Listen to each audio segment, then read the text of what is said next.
We drop in hot on this one as a guy frantically runs for his life through the snow, trying to outrun an arrow coming his way. Starting off with a stupid move I see. To no one's surprise, the arrow proved to be faster as it struck the guy's leg clean, penetrating through completely, causing him to stumble onto the ground face first in the snow as his blood stains the white snow around him. Laying there motionless, he started contemplating the meaning of life. What does it mean to live? Is it just to die in the end?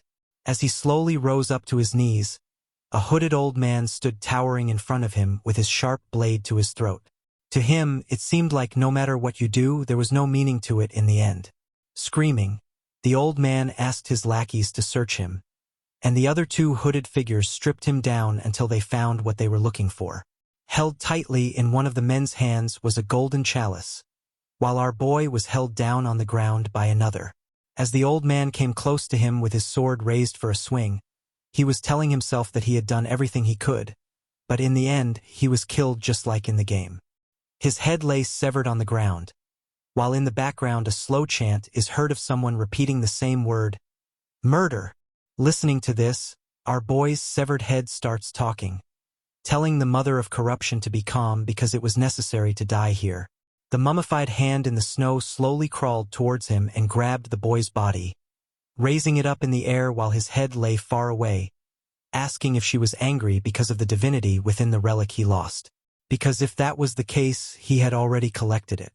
Reattaching his head to his body, he calmly explained that he was cutting all the trails by letting them kill him so no one comes looking for him anymore. But he did end up losing some money, though. Back in the normie world, our boy was in his late 20s when he got too busy and lost interest in playing games every day. So the escape he chose was to play around with editors within games, which gives you infinite abilities. He doesn't even remember the name of the game or why he bought it, but he kept playing the same editor setup just to keep playing as the Priest of Corruption. But what was this Priest of Corruption anyway? It is just the hardest to play, hardest to progress, worst performing class in the game. But still, every time he played it, his heart started racing and his body got all hot and steamy. And around the time when all of his class progression materials were gone and he had completed all his class quests, he became the Priest of Corruption and fell into the game. That's where he is right now. And the thing that keeps screaming like a death metal singer is the goddess that he serves, the Mother of Corruption. The first time he woke up in the game, he only had two things on him: the robe of corruption and the Mother's corruption hand that was lying on his chest. Due to the large presence that he could feel connected to the hand, he was able to easily accept that he had fallen into this game pretty early on. According to the game's description, the Priest of Corruption was a genetically enhanced human modified by drugs. And as a result, he had enhanced physical capabilities, heightened senses, and a body that could only be killed by divinity. And maybe there was something wrong with his brain, but while he had never been able to stand blood, now even watching gruesome scenes of animals getting eaten alive had no effect on him. But it was not all good.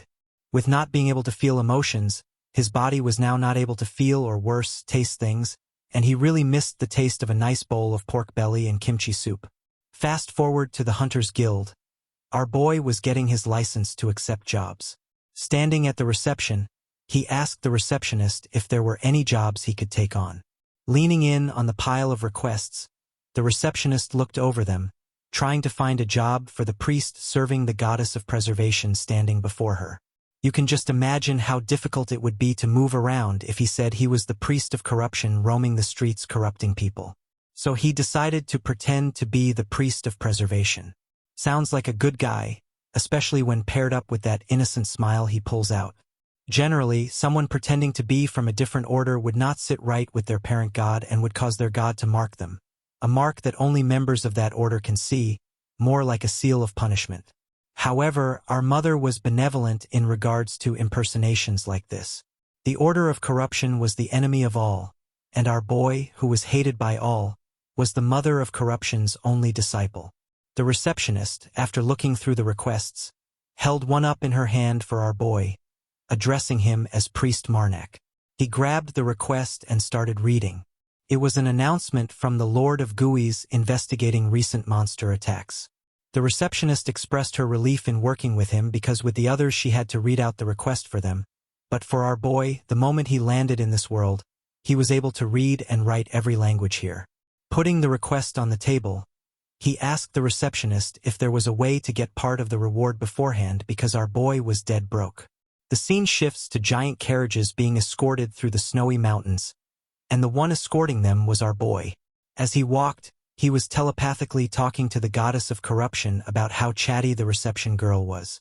She agreed to give him part of the reward beforehand on the promise that he would pay the cancellation fee if he was late for the job the next day. Hearing him talk about this girl, the goddess whispered something to him, but only one word came out of her mouth: murder. But our boy seemed to understand exactly what she meant. Slightly irritated by what the goddess said, he insisted that he did not have a crush on the reception girl, asking the goddess to stop teasing him. Cutting the secret conversation short, someone called our boy from behind, addressing him as Cleric Marnak. Turning around, Marnak was greeted by a chubby blonde guy with a happy-go-lucky face. Hope he doesn't die later on in the story. Looking at our boy's attire, the blonde guy asked if he was not from here, insisting that he tell him stories about where he was from. Marnak kept observing the blonde as he just kept talking. His name was Fear. Fear continued talking about his family and his life story, occasionally mixing in some local myths to spice up the conversation he was having, or more like a monologue because this guy was not shutting up. Just as our boy was about to fall down, tired of the conversation, a strong voice called out to Fear from the front, and he rushed forward, promising to return soon. The moment Marnak was alone, the whispers of the goddess continued. But this time it was something more serious. With slight concern on his face, Marnak told the goddess to stop telling him to kill everyone in front of him, because that would be a very hard cover-up to do afterward. But the goddess kept insisting. Marnak explained that right now that 29 silver reward was more important than all the goddess's grand plans combined, because that would get him a warm bed in this winter, and that was not too much to ask. Somehow, finally, the goddess calmed down and crawled back to his pocket. Sighing with relief, Marnak apologized to the goddess for being too harsh and started walking forward to catch up with the rest. As he walked, he glanced towards the goddess's hand, asking how many fingers she would rate everyone around him. Death fingers appeared in front of everyone around Marnak, which was only visible to him, and it looked like none of them there were particularly noteworthy. If he were to kill these men and send them to the mother of decay, he'd receive different amounts of holy based on the number of fingers she gave them. And if he could collect 10,000 holy, that could be exchanged for a new ability. This was the method he used to absorb all the holy from the sacred relic and awaken a new ability. Now there are 12 sacred relics left, and if he can collect all the relics, the mother of decay has promised to grant our boy any wish he desires. Licking his lips, Marnak thought about his wishes. The first thing would definitely be asking for his sense of taste back. His little fantasy was cut short by Fear. He came back defeated, telling Marnak how he was scolded by the captain for talking our boy to death, informing him to keep quiet for the rest of the journey. And our boy just smiled, saying it was all right. Suddenly, a strange feeling jolted Marnak up. The next second, arrows flew from the forest nearby, killing multiple guards stationed outside the wagon. Witnessing the sudden attack, Fear was stunned, still unable to move. Suddenly, a hand grabbed Fear from the collar and threw him behind. It was Marnak, and he saved Fear in the nick of time, and the arrows aimed at him pierced straight through Marnak's chest and stomach, bringing him down. As Fear called out to his new friend, the ambush was revealed to be done by the hooded men hiding in the bushes nearby, and now that everyone was dealt with, they started to come out of the woodwork. Laying down motionless on the snow was our boy as the mother whispered something in his ear. It was bandits. Marnak asked the goddess if she wanted him to pretend to be dead and absorb all the holy from these people, and she agreed. That would definitely be profitable. But there was something the mother was missing. Marnak crawled to his feet as he looked toward a sword buried in the snow. Moving towards it, he lifted the sword and swung it in the direction of the bandits, ready to face them while the goddess repeatedly scolded him. Since the beginning, he never meant to surrender. This was his plan to begin with. He swung that sword and rushed straight for the first bandit he saw and chopped his head off in an instant. The rest of the group, hiding in nearby trees, saw this carnage happen and were stunned by how easily one of them was taken out of the picture. The bandit leader instructed others to finish everyone else off while he kept Marnak busy. The next second, the leader's sword clashed with our boy, sending shockwaves across the place. The leader seemed to be enjoying it, while Marnak stood there, blocking his strike nonchalantly. This was just boring. With one push, he sent the leader flying, creating distance between them. Calling out to the severed hand, Marnak asked for the guy's finger rating. He was clearly the best of the whole group. But giving him no time to assess, the leader rushed in, wanting to end this fight as soon as possible. The strikes were relentless, but each of them was parried with ease as Marnak waited for that rating to come through. Soon enough, the hand popped out of his coat with 2.5 fingers raised. The rating surprised him. A mere bandit had the same rating as the one who chopped his head off. A small smile crept on his face as he mumbled about the game being so unbalanced. He quickly steadied his pose, preparing for the next strike to come through. The bandit charged with full power and, with a loud clank, Marnak's blade broke in half as it swung away into the snow. The bandit was really happy about the situation, while Marnak, on the other side, just sighed. This was the reason he always used frost steel for his weapons. The weapon difference was just too high. Coming forward, the bandit told Marnak to run away if he wanted to leave. Since this was their last job before they left the area, he suggested that they part ways while both of them were smiling. But hearing this, a slight smile came to Marnak's face. Our boy just couldn't let that 2-finger rating slip through his hands. Putting his broken sword in the snow, Marnak provided another offer. He asked the leader to stop being a bandit and leave this place. If they did that, they could get off easy. Veins popped in the bandit's face hearing this absurd offer. "Didn't this guy seriously expect me to agree to that?" he asked. But there was a slight misunderstanding. As Marnak began to correct the leader's words, an arrow came from the side, piercing Marnak's head clean. And the leader blamed his team for being late. The archer of the team told the leader to stop messing with them. They saw him cut the boy's sword in two. He could have won the fight easily anyway. They continued their team conversation, praising the leader for his skills and reporting about the mission situation. All the while our boy lay in the snow, face down and dead. The next moment, a creepy voice rang out loud. "Did you really kill everyone?" Stunning the bandit crew completely. Seeing his team's surprised faces, the leader wondered what just happened and looked behind him. There they saw Marnak standing up while pulling the arrow out from his head. He asked them if this was the first time they saw someone not die after getting hit with an arrow to the head. This was just beyond absurd for the bandits, and the leader now was pissing buckets.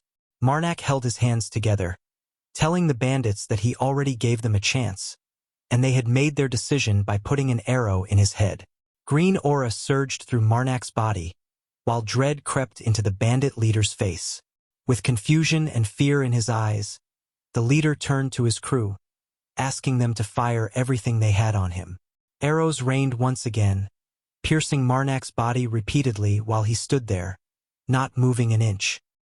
He closed his eyes and called for the mother of corruption, asking her to help her son who had fallen in great peril.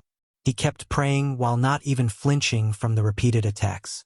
The bandits could not figure out heads or tails of what this thing in front of them was.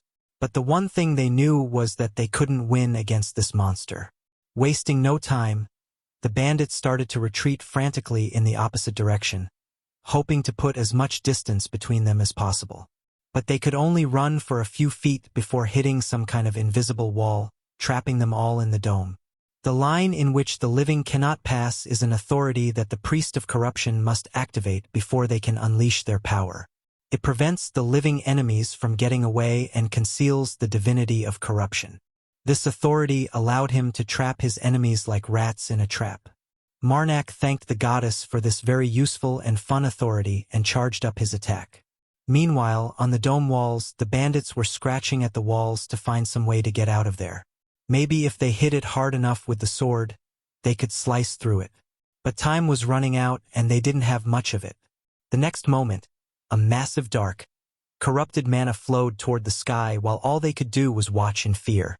From where Marnak stood, a massive four-armed beast of corruption summoned in front of them, his hands glowing with dark mana. This giant creature was beyond what the bandits had ever seen. They could only describe it as a monster. The creature roared, shaking the dome, and closed in on the bandits while they banged at the wall to let them out. But this was useless, as the creature drew close. The sheer desperation and fear in their eyes only allowed them to plead for their safety.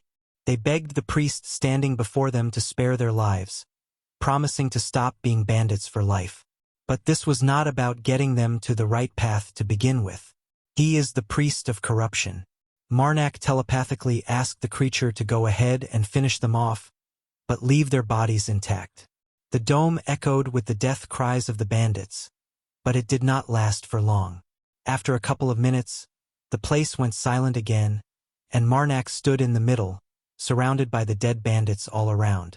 Marnak asked if the goddess wanted to collect the divinity from them, and she responded with a yes. But if he did so, the guild members who came here to investigate would surely think that something's up. As he walked around the place, something caught his attention. It was Pierre. With an arrow to his chest, he was in pretty bad condition. Seeing him, an idea popped into Marnak's mind. Since he was so nice to our boy, saving him would get himself a good trustee, and it would also benefit his reputation. But for that, he needed the mother's help. He called out to the goddess, asking her to stop Pierre's wound progression. We move to another unknown location where a girl is seen holding the chalice that was taken from Marnak at the start. Inspecting the relic, she asked what happened to the individual who stole it. An unknown man stood behind her, reporting on the situation. Based on the report he received, the thief was beheaded on the spot. Hearing this, the lady asked to see the body. But because there were no supplies to spare, the expedition crew had to return with only the relic. Intrigued by the lady's interest in the boy, the man addressed her as the priest, wanting to ask about the situation. But the girl just asked him to leave and told him to convey a declaration. From here on out, she would be going on a pilgrimage. The message caught him by surprise, and he asked why the priest took such a hasty decision, wondering if it was because of the prophecy. Yes, it was because of the prophecy, and besides that, there was also someone she wanted to meet. We move back to Marnak as he walks through the snow at night, carrying Pierre on his back. 10 years ago, all religious orders received a prophecy. The end will wear the husk of life and come to fall upon the world. Reaching the city gates, Marnak handed Pierre over to the guards, while a voice came from the side, telling him that he could return. It was the ginger girl. She told him that she had already gotten permission from the guards. Both of them moved into the city as they walked through the empty roads at night. The girl praised him for being stronger than he looked, and diverting her attention to the bag in his hands, she asked him if the heads he was carrying with him were the source of all the problems. She extended her hands, offering to keep the heads safe on behalf of her guild, offering to take the hassle away from Marnak, and he agreed instantly. They continued their walk, making small talk, and the girl asked about the place he would be staying.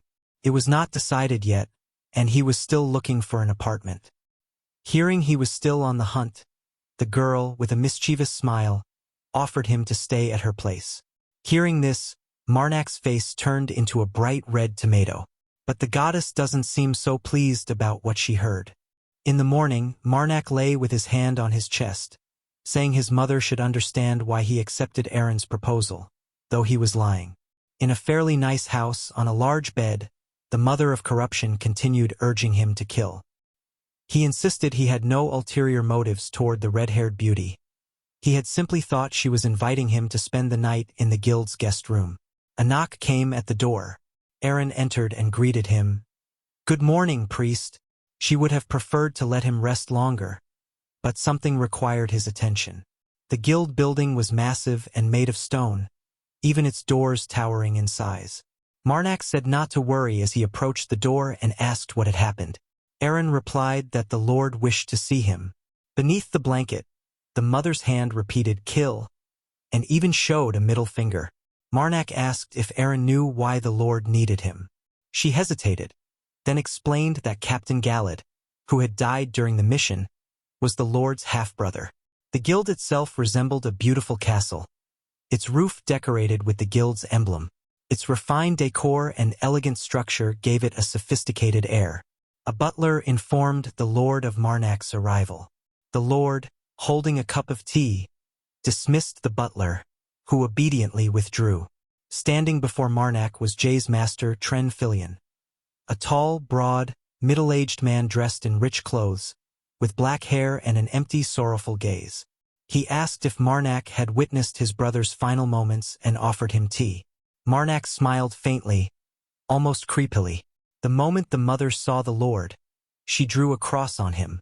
Marnak, his eyes gleaming with cunning, asked what it was like to live as such a being. The Lord's expression shifted to surprise and confusion, his eyes turning red. Marnak called him a demon. There was only one reason the mother would react that way. He was not truly alive. Only demons could take human form. A demon's true form could be monstrous, like a massive black serpent radiating an eerie shadow. Though far stronger than most creatures, demons were bound by strict limitations. To exist in this world, they needed contracts with other beings which drew them toward living creatures. The gods despised them for this, and so priests declared demons evil, sparking relentless hunts that led to countless casualties. Marnak remembered all this well. The demon follower class had been difficult and rarely chosen, though it had been his second class once. Silence settled heavily between them. At last, the demon spoke, saying that thanks to Galad's sacrifice, he had the chance to meet someone interesting. Judging by how easily Marnak had seen through him, he could not be a mere priest of the goddess of support. Marnak calmly introduced himself as a priest of the Mother of Corruption. The demon was visibly surprised. He had thought such priests were long extinct and invited him to sit. With no one else in the room, the atmosphere grew strangely intimate. Marnak's expression turned pleased as the demon admitted he had no particular reason for summoning him, only that he wished to know how Galad had died, promising a reward in return. Marnak readily agreed. Later, as he stepped outside, Marnak reflected on the irony. The younger brother had complained of having no work all winter, only to be given a task that bypassed procedure and unknowingly led to his own brother's death. Life, as the demon had said, was complicated. Kill, the mother whispered again. Marnak counted his money and remarked that the Lord had not tried to tempt him. It had been a sincere desire to know his brother's fate. Still, the mother persisted. Marnak sighed, saying he was not greedy and that she was overdoing it. When she continued, he gently argued that, unlike many things, gold does not rot. Irritated, she repeated her command. Calmly, he asked her to listen. Taking her hand, he stroked it gently and spoke with unusual warmth. He asked if she knew what else never faded. When she urged him to kill once more, he blushed slightly and answered, his love for her. His expression was so sincere it resembled that of a devoted lover. The Mother of Corruption faltered. She tried to say kill, but her voice wavered, her hand trembling as it rested against his chest. Though she repeated the word, it came slower, uncertain. Marnak reassured her softly that she would always come first, so she had nothing to worry about. Just then, Aaron's voice interrupted, announcing that Priest Marnak had returned. The mother immediately resumed her insistence. Aaron asked if he would like to greet the priests of the Order of Enlightenment. Marnak inwardly groaned at the thought of such fanatics, but then something caught his attention. One of them was staring at him. Something felt off. The mother noticed it too and realized one of them carried a sacred relic. Enlightenment to the righteous, one of them declared.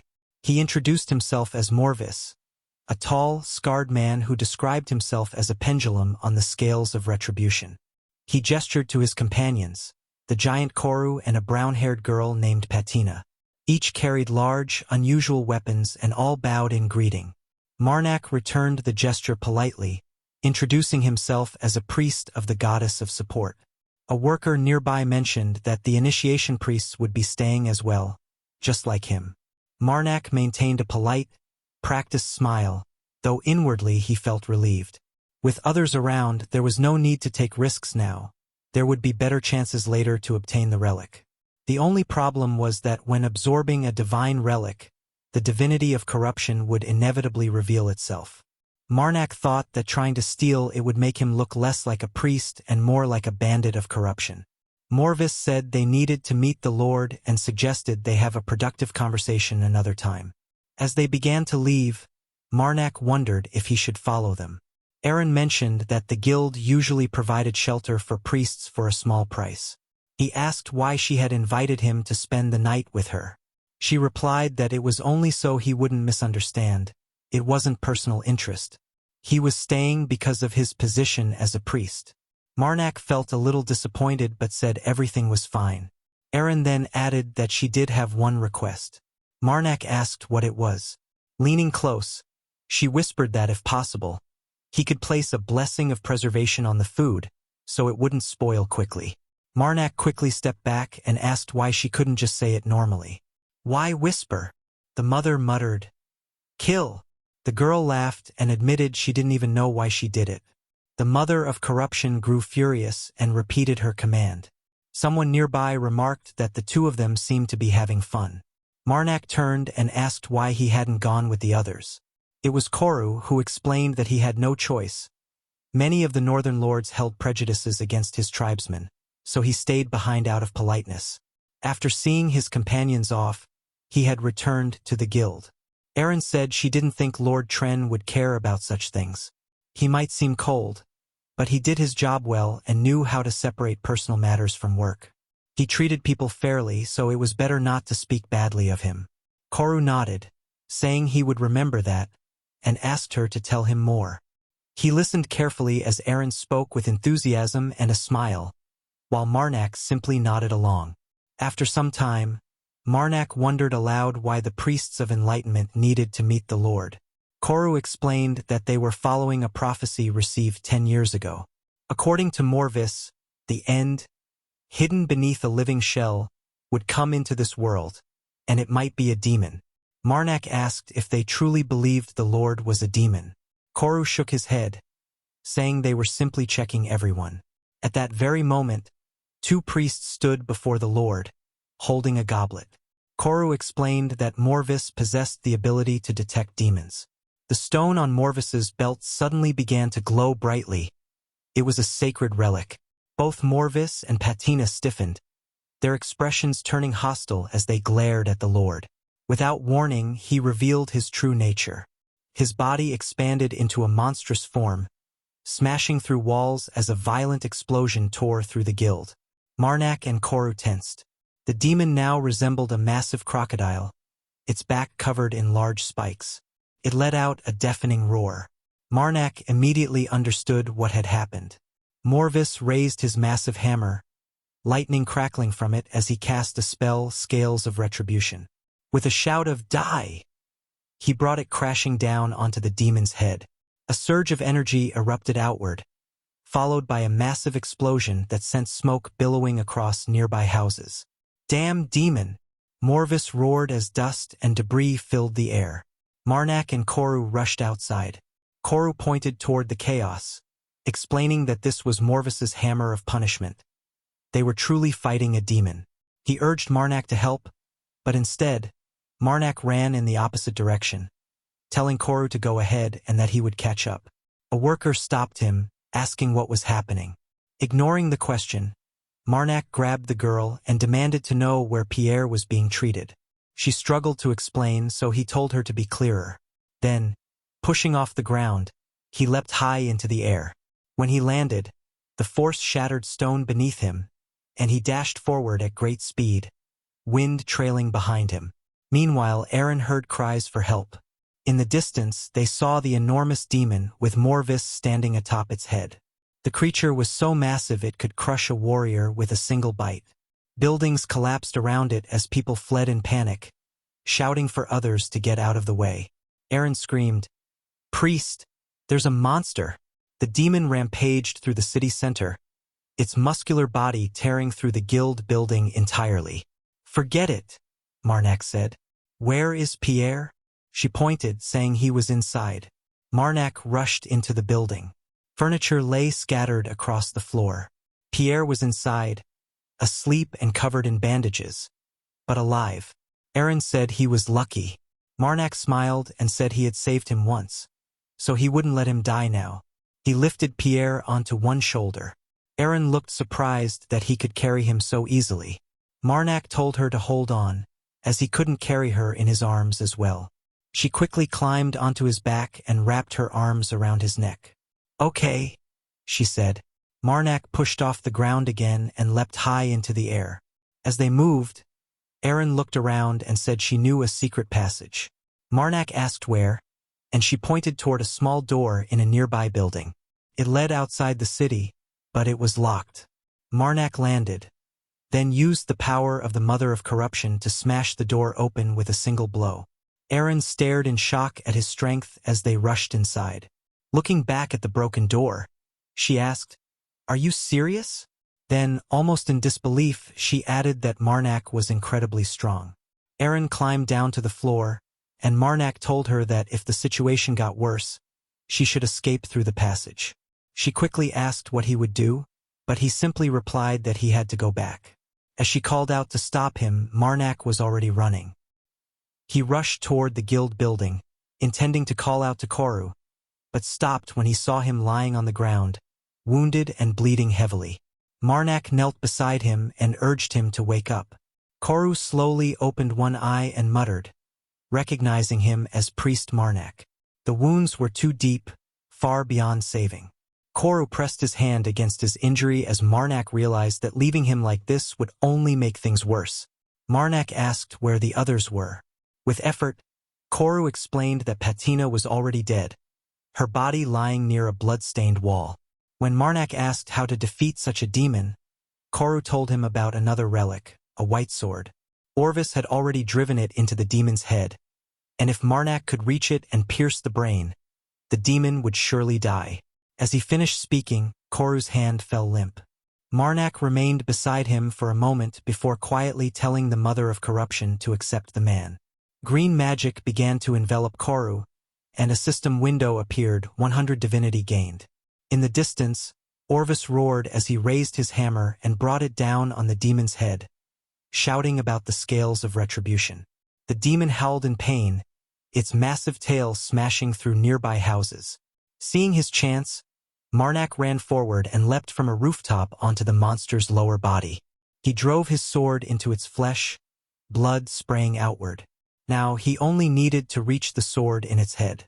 At the same time, Orvis was already moving toward it, gripping the weapon, but something was wrong. The demon began to stir. Marnak cursed under his breath as the creature pushed itself upright, rising onto its hind legs with a furious roar. He instantly realized the danger, but it was too late. The demon's tail lashed out, striking him and sending him flying across the battlefield. He crashed into the ground, the impact cracking the earth beneath him. Dust and smoke filled the air. Blood pooled around him as the Mother of Corruption whispered again and again, "Kill! Kill! Kill!" Marnak forced out that he was fine, even as she continued. Lying on his back, arms spread out and blood covering his body, he gave a faint smile. After all, his mother always said that after a dark phase comes a bright one. Beside him lay a brooch that had fallen from Orvis's belt. Marnak picked it up, murmuring that this was an interesting turn of events. As the mother urged him to kill, he pressed the relic to his chest and declared that he was offering this sacred relic to her. His eyes glowed bright green as he asked for new strength and called for the seal to be removed. A thick green aura erupted from the relic, wrapping around him as its energy surged. He realized then that each relic held enough divinity to unlock a new power. With a sharp crack, the brooch shattered, its crystal breaking into pieces. A system message appeared, 11,723 divinity acquired. Marnak noted calmly that another seal had been broken and asked his mother to explain his new ability. She simply replied, "Kill." The green aura slowly faded. Suddenly, her hand leapt away from his chest, moving a short distance before continuing to repeat the same command. Marnak observed, almost amused, that she could now support him from a distance, though he wondered if that was truly enough for a relic. She shouted "Kill" even louder, and he quickly laughed it off, saying he was only joking and wouldn't anger her like that again. not in their current situation. Rising into the air once more, Marnak began another spell. Surrounded by a bright green glow, he offered 10,000 divinity to the mother of corruption, asking for even greater power. A brilliant white sphere formed at his chest, growing larger and brighter until it illuminated everything around him. As the light faded, understanding filled his mind. He could see it, the text of damage, a swirling magic circle filled with shifting symbols and words. The effect was simple but powerful. When activated, dark green, metaphysical tattoos spread across his body, enhancing his physical abilities. Marnak remarked that it wasn't a bad power. The mother, unsurprisingly, responded with kill. Still, he admitted that in his current situation it would be useful. He noticed then that his broken legs had already healed. Standing up, he brushed the dust from his clothes. Looking ahead, he spotted someone nearby. It was Orvis, lying wounded and covered in blood. Marnak called out to him, then tensed as he realized what must have happened. They had both been thrown from the monster at the same moment. Quietly, he told Orvis to rest in peace before once again offering the body to the mother of corruption. Green magic enveloped it. In the distance, the demon continued to rampage, roaring as it tore through buildings. Marnak frowned, noting how strange it was. The mother repeated her command, but he pointed out that even after killing the members of the Order of Enlightenment, the demon still seemed enraged. A system notification appeared, 1,000 divinity gained. He reflected that such a creature should have been capable of controlling itself rather than relying on pure instinct. The mother answered only with kill. Then Marnak paused, remembering something. Turning toward her, he warned that this might shake things a little. As the tattoos along his neck and face began to glow, his eyes shone with a vivid green light. The mother of corruption seemed genuinely surprised by what he was about to do. Marnak sprinted across the rooftops, moving with incredible speed as the demon below continued to roar and destroy everything in its path. Without hesitation, he ran straight toward it, then leapt down, the impact cracking the ground beneath him.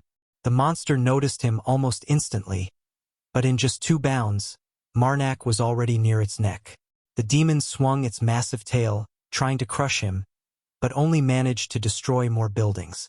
Marnak kept running, tense, focused, and unwavering, until he reached the creature's head, where he spotted the sword. It was the same white blade Koru had mentioned. Just then, something felt off.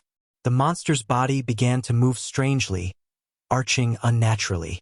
Marnak realized what was about to happen. The demon was going to roll. As it reared up onto its hind legs with a deafening scream, he suddenly smiled and jumped off its back. This was exactly what he had been waiting for. He landed beneath the monster and immediately started running. A second later, he stopped, noticing the same pattern in its movements. It's doing it again, he thought, and as the demon began to fall onto its back, he dashed away. The same trick wouldn't work on him twice.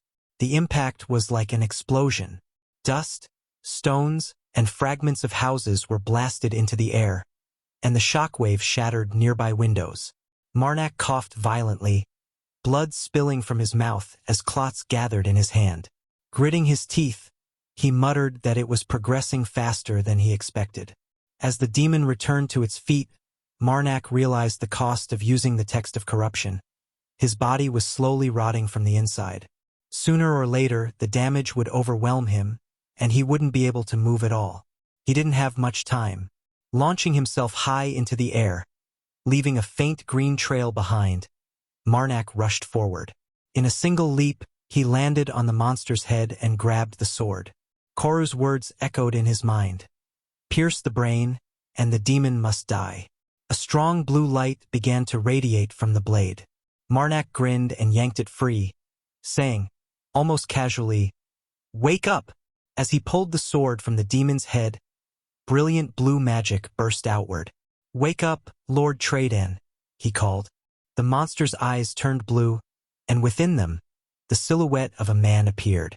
The demonic shell began to crack and collapse, breaking apart into fragments as a blinding white light engulfed everything. Across the city, People stopped and stared, Aaron among them, as the light illuminated even the hidden passage. When the light faded, the massive creature was gone. In its place lay Lord Tredan, his body broken, missing both arms and legs. Marnak looked down at him and asked quietly if he was awake now. Tredan chuckled weakly, replying that meeting him like this was a blessing he could never have hoped for. Marnak brushed it off, saying he was exaggerating, then gestured toward the relic and remarked that the sword must have been suppressing his sanity.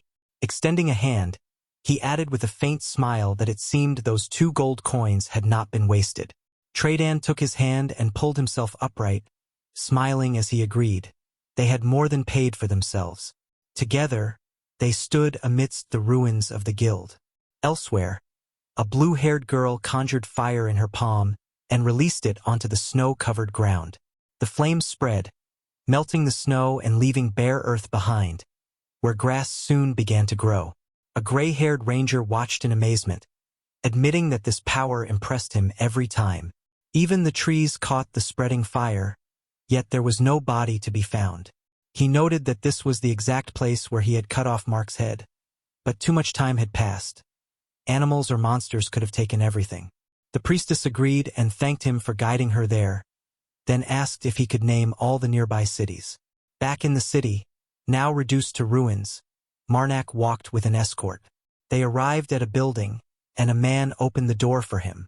Inside, Lord Tredan greeted him warmly, arms open as if for an embrace, saying he had been waiting. Marnak smiled in return as Tredan remarked that he seemed to look better every time they met. Thanking him for the compliment, Marnak listened as Tredan admitted it was hard to express his gratitude, even calling him a priest, a demon slayer.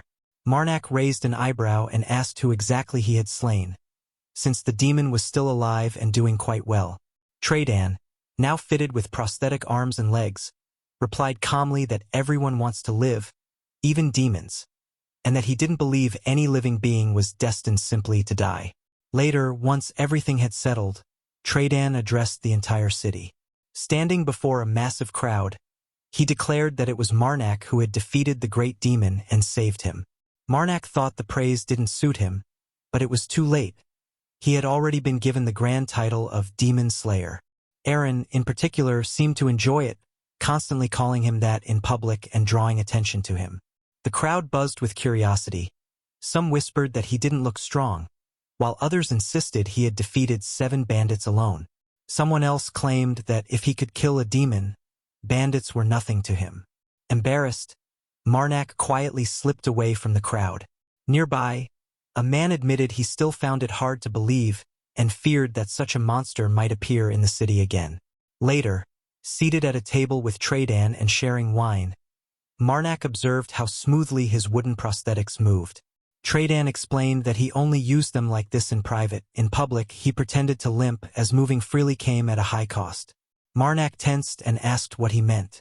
Tredan answered calmly that, over time, the hair on his body would weaken and fall out like autumn leaves. If they met again in a few months, Marnak would likely see him completely bald. Marnak silently regretted ever imagining such a sight. With a small sigh, Tredan waved it off and said they should change the subject. Then, looking at him more seriously, he asked if Marnak happened to have a week of free time. Marnak said he had time, and Tredan immediately brightened, exclaiming that it was perfect. He explained that he had received a request for a job, one that specifically concerned Marnak. When Marnak asked why him, Tredan replied that word of the demon slayer had likely spread, and whoever sent the request must have decided he was the best fit. As he understood it, the task involved sacred relics from an ancient empire. That caught Marnak's interest at once. Tredan added that the reward would be 5 gold coins, paid in advance, and that if Marnak provided meaningful help in the investigation, he would even be allowed to keep 1 relic. At the mention of relics, countless possibilities swirled through Marnak's mind, and the mother of corruption eagerly whispered, "Kill!" As she always implied, it was better to accept first and see things in person. Marnak agreed to take the job, while the mother repeated her approval in her usual way. Long ago, there had been an empire known as the Ancient One. Its rise had ended the era of maddened magicians and brought unity to the continent.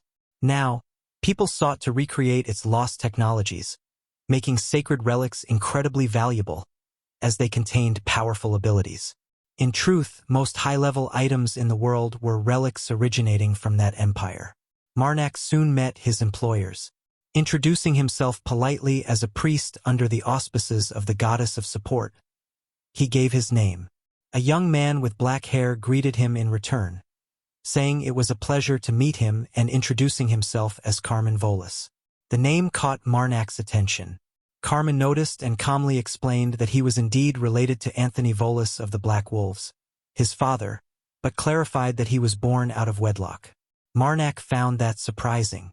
A man known for his principles, who was said to have lived alone after his wife's death, had a child on the side.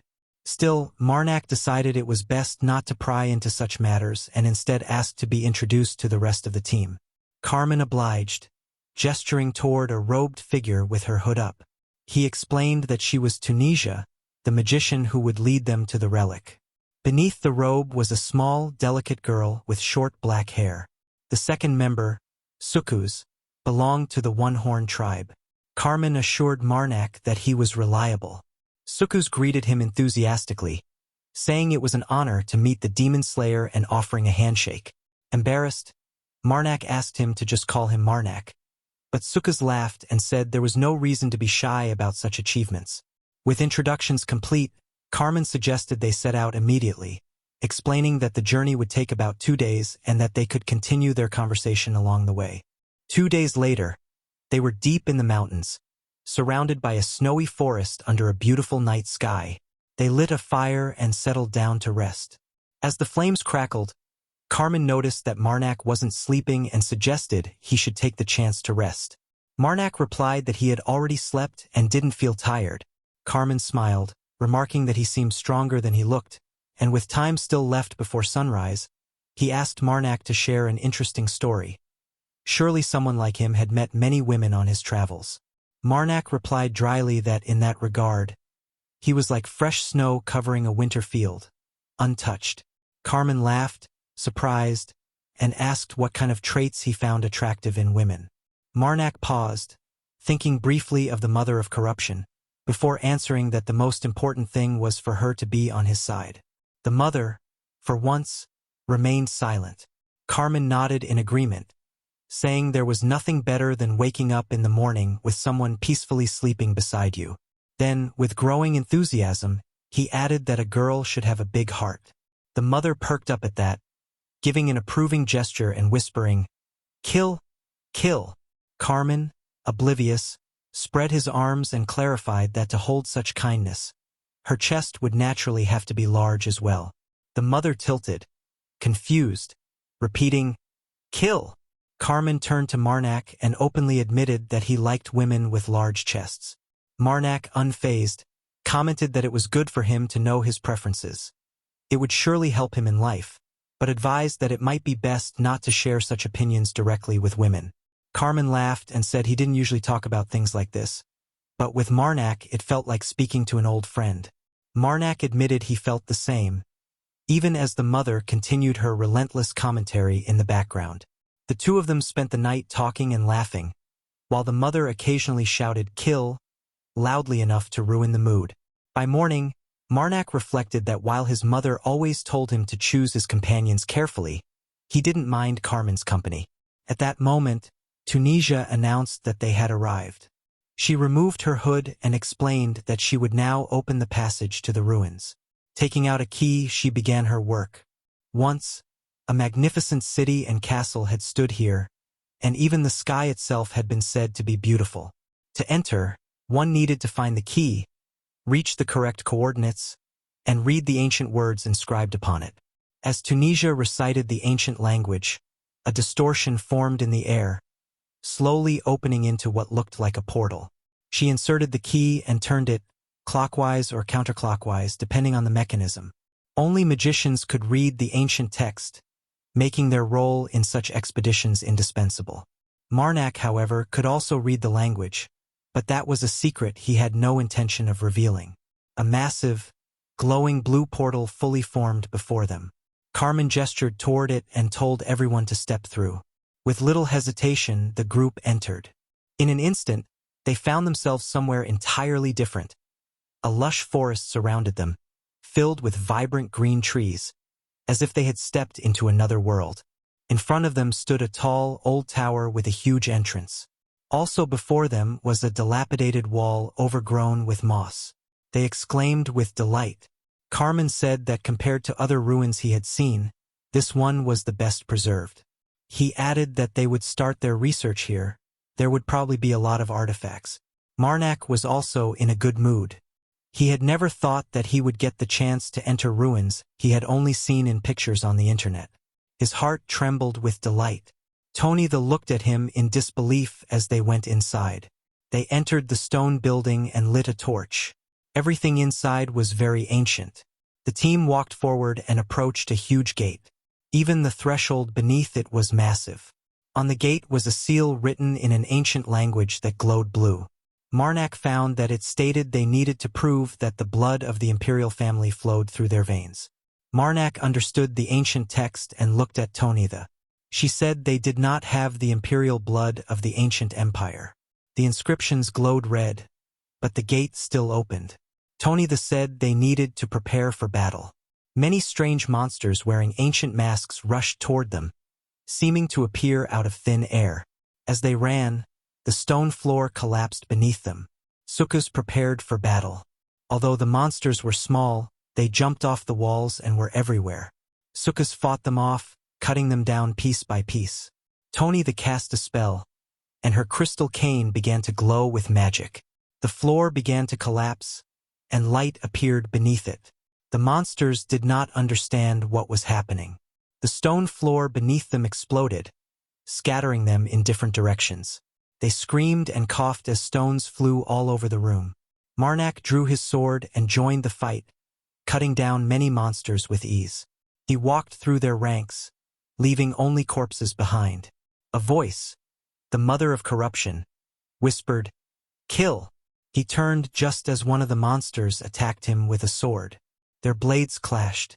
Marnak realized another enemy was nearby and prepared to strike, but an arrow flew into the monster's head, breaking its mask. Fell to the ground, bleeding. Marnak smiled. Kramen was the one who had shot the arrow. He gave Marnak a thumbs up, and Marnak thanked him. Sukas asked Tony why she threw enemies between their lines. Marnak could have been hurt. Tony replied that it was the fastest way to get rid of enemies. They killed them all anyway, and it would be easier if he stopped complaining. Sukas asked what she said and was about to argue further, but Carmen told him to stop. Angry, Sukas bared his teeth and sat down heavily on the ground in a lotus position. Carmen remarked that Priest Marnak truly lived up to the nickname Demon Slayer. Marnak replied that the priest was ashamed to show such behavior. Carmen said he thought Marnak did everything right, and Marnak complimented Carmen's skill. Carmen explained that he had been practicing since childhood, devoting all his free time to it. He remembered being just a child already training. Marnak then asked when they would move forward. Tony said she could continue now. She still had plenty of mana left. Sukas complained that while she might not need rest due to spell chanting, the rest of them did. Tony replied that it seemed the others didn't mind, and if only he needed rest, it would be better to reach the end of the ruins quickly rather than waste time. Sukas felt that Tony was just picking on him and angrily asked what she said. Carmen stepped in again, saying they would rest briefly and then move on. The discussion was over.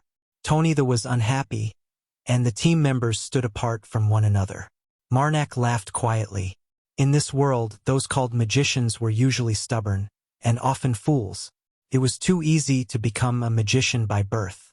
Those born with mana awakened at a certain age, and knowledge of the ancient language filled their minds without effort.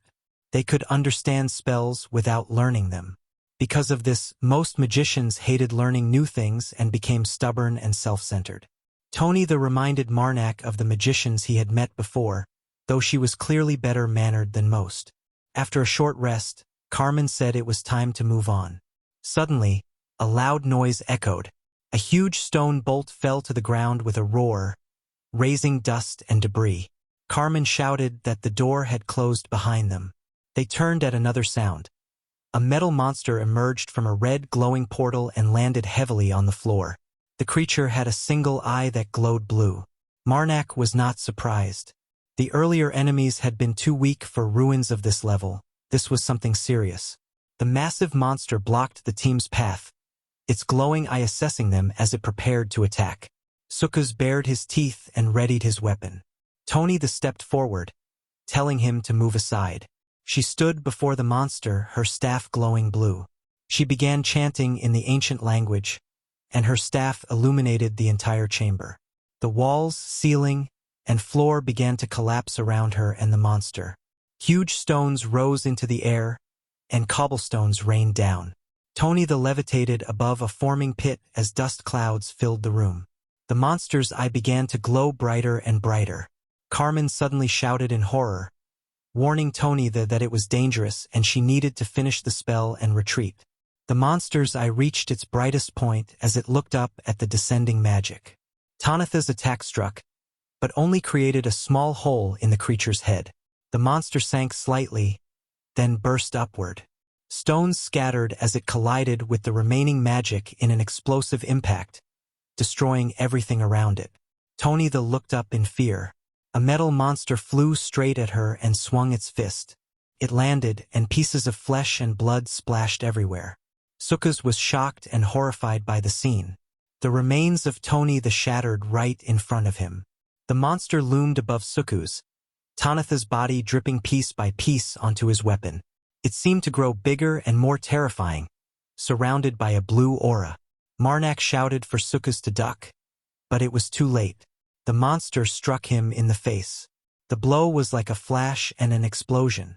In the next second, Sukus's mutilated corpse was slammed against the stones, a pool of blood spreading beneath it. The monster cast his body aside and sent cobblestones scattering. Looks like nobody is safe in this Manhwa. You never know who will die next. Now it turned its attention to Marnak and Carmen. Marnak asked Carmen if he wanted to live. Carmen, confused, said that he did. Without hesitation, Marnak's fist flew at him. He told him to grit his teeth. Carmen barely had time to react before the blow struck his chin, and he lost consciousness. Marnak caught him and held him in his arms. He muttered that Carmen was lucky to have a giant on his side. Addressing the mother of corruption, he said he was in a hurry and had no time for prayer. He asked her to send the monster immediately. A green portal opened in the air, and a huge white giant of corruption emerged, crashing down toward the metal monster. The metal creature stared up as the giant clasped its hands into a fist and brought it down with tremendous force onto its head. The impact rang out loudly, sending stones flying. The giant of corruption continued to smash the metal guardian into the floor, sparks and debris scattering everywhere.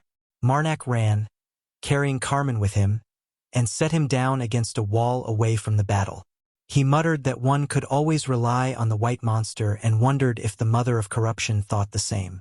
She simply said, "Kill." Green fire flickered as the mother of corruption absorbed power from Tanitha's staff. The system indicated that she had absorbed 1,000 divinity, along with another 100 from Sukus. Marnak glanced back at the ongoing battle and cursed. It looked like the corruption giant would take a long time to win. The two monsters traded heavy blows, neither giving ground easily. The mother of corruption pulled out a small object and again said, "Kill." Marnak agreed it was time to stop watching. His tattoos and eyes began to glow, his veins swelling as he called for strength. Then he ran toward the giants. The corruption giant noticed him as he approached. Marnak's true target was the metal giant's head, specifically, the blue crystal embedded within it. It was the only part of the creature that differed from the rest. The corruption giant extended its arm, and Marnak used it to climb, leaping onto its back. If he could destroy the crystal, something would surely happen. Marnak launched himself high into the air from the giant's head and closed in on the crystal. With a precise strike, he shattered it. Tiny fragments scattered in every direction. He landed, satisfied. The crystal stopped glowing and the monster froze. Then the metal giant collapsed to the floor. The corruption giant roared in victory, its massive body trembling with triumph. Marnak thanked it for its help. But the mother of corruption pointed upward and said, "Kill!" Marnak followed her gaze. New metal monsters were emerging from red-black portals across the ceiling. His expression darkened in surprise and frustration. A swarm of them dropped to the floor, shattering stone as they landed, and charged toward him and the giant. Marnak tensed. Even the corruption giant seemed uneasy. He asked how many there were. The mother of corruption simply repeated, "Kill!" At that moment, Carmen stirred and regained consciousness. He asked if Sukus and Tonitha were dead. Marnak confirmed it. There had been no chance to save them. Everything had happened too quickly.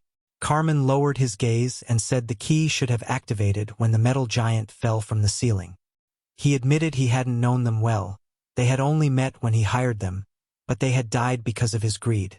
Marnak told him they had accepted the job knowing the risks and asked him not to blame himself too quickly. Carmen then asked where they were. Marnak replied that they were in the room behind the black door. Shocked, Carmen realized what that meant and closed his eyes. He said it was better not to ask how he got there. Marnak had saved his life and that was enough. He swore to repay him in the name of Volus. Marnak said he would look forward to it. Carmen added that Marnak didn't refuse gifts. Did he? Marnak replied that it was in his nature. He accepted what was offered. Seeing that Carmen had recovered, Marnak said it was time to move. The metal giant was still out there, and it had escaped. Carmen agreed, and they continued along the dark corridor. Marnak reflected that he had not told the full truth. After they defeated the first metal giant with the corruption giant's help, 3 more had fallen from the ceiling. Marnak had left the corruption giant behind to face them alone, knowing he himself couldn't handle them all. The giant of corruption had looked like an outcast, overwhelmed and battered. Betrayal of the century, as Marnak forced the door open. He had pushed Carmen through and told the giant to deal with the rest. He believed the creature would survive, and hoped it would not hold a grudge. They pressed on. Looking ahead, Marnak said it seemed they had reached the end of the ruins. Before them stood a massive door very similar to the one at the entrance. Marnak suggested going inside. The door began to open, revealing a blue light behind it. They entered the room and saw a metal bowl, above which a sword with a carved blade and a pendant were levitating. Behind them was a magic circle with a black, iridescent center and a green halo. Carmen said that the story in the book had not been deceiving. In the bowl beneath the objects, clear water sparkled. Marnak did not understand what he meant. Carmen admitted he was in no position to ask, but he did anyway. He asked Marnak to give him the necklace with the pendant, promising to repay him. Marnak asked what was so special about it. Carmen explained that it was a genetic indicator. If you dripped blood onto it and thought about a specific bloodline, the necklace would use that as an offering and show the way to the person you were thinking of. Marnak realized what it was for. Carmen confirmed that he was trying to find his mother, whom he had never seen since birth. Marnak agreed, but asked if Carmen would give him the sword in return. After some time, they were once again in the mountains, among the dark, snowy forest, and made a fire for the night. Carmen said that from now on, he would prefer to avoid pieces of metal larger than himself. Marnak agreed if they had delayed even a second longer, they would have been finished.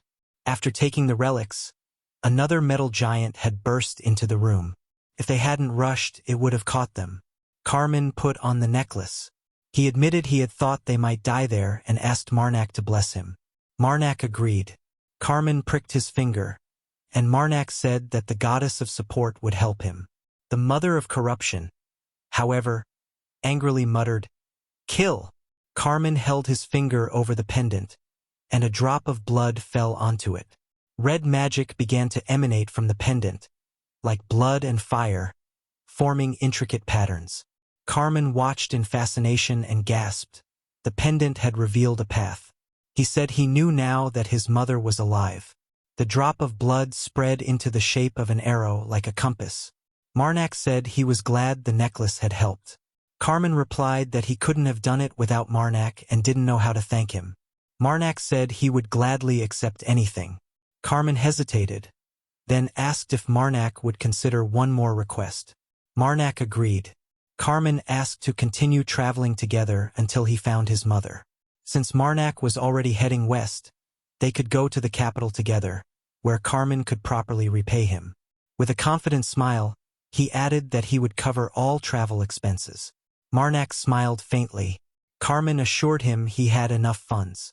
Marnak studied him for a moment, feeling as though Carmen could see right through him, but he was more than willing to accept. The fire crackled between them as Carmen waited anxiously for an answer. When Marnak finally agreed, they shook hands. Marnak said that if Carmen truly needed his help, he would gladly support him on the journey. Carmen beamed with happiness and thanked him. By morning, they returned to the guild. Erin asked if Marnak was really leaving just like that after everything that had happened. She was shocked and clearly offended. She told him to give her his hand. Confused, he did as she asked.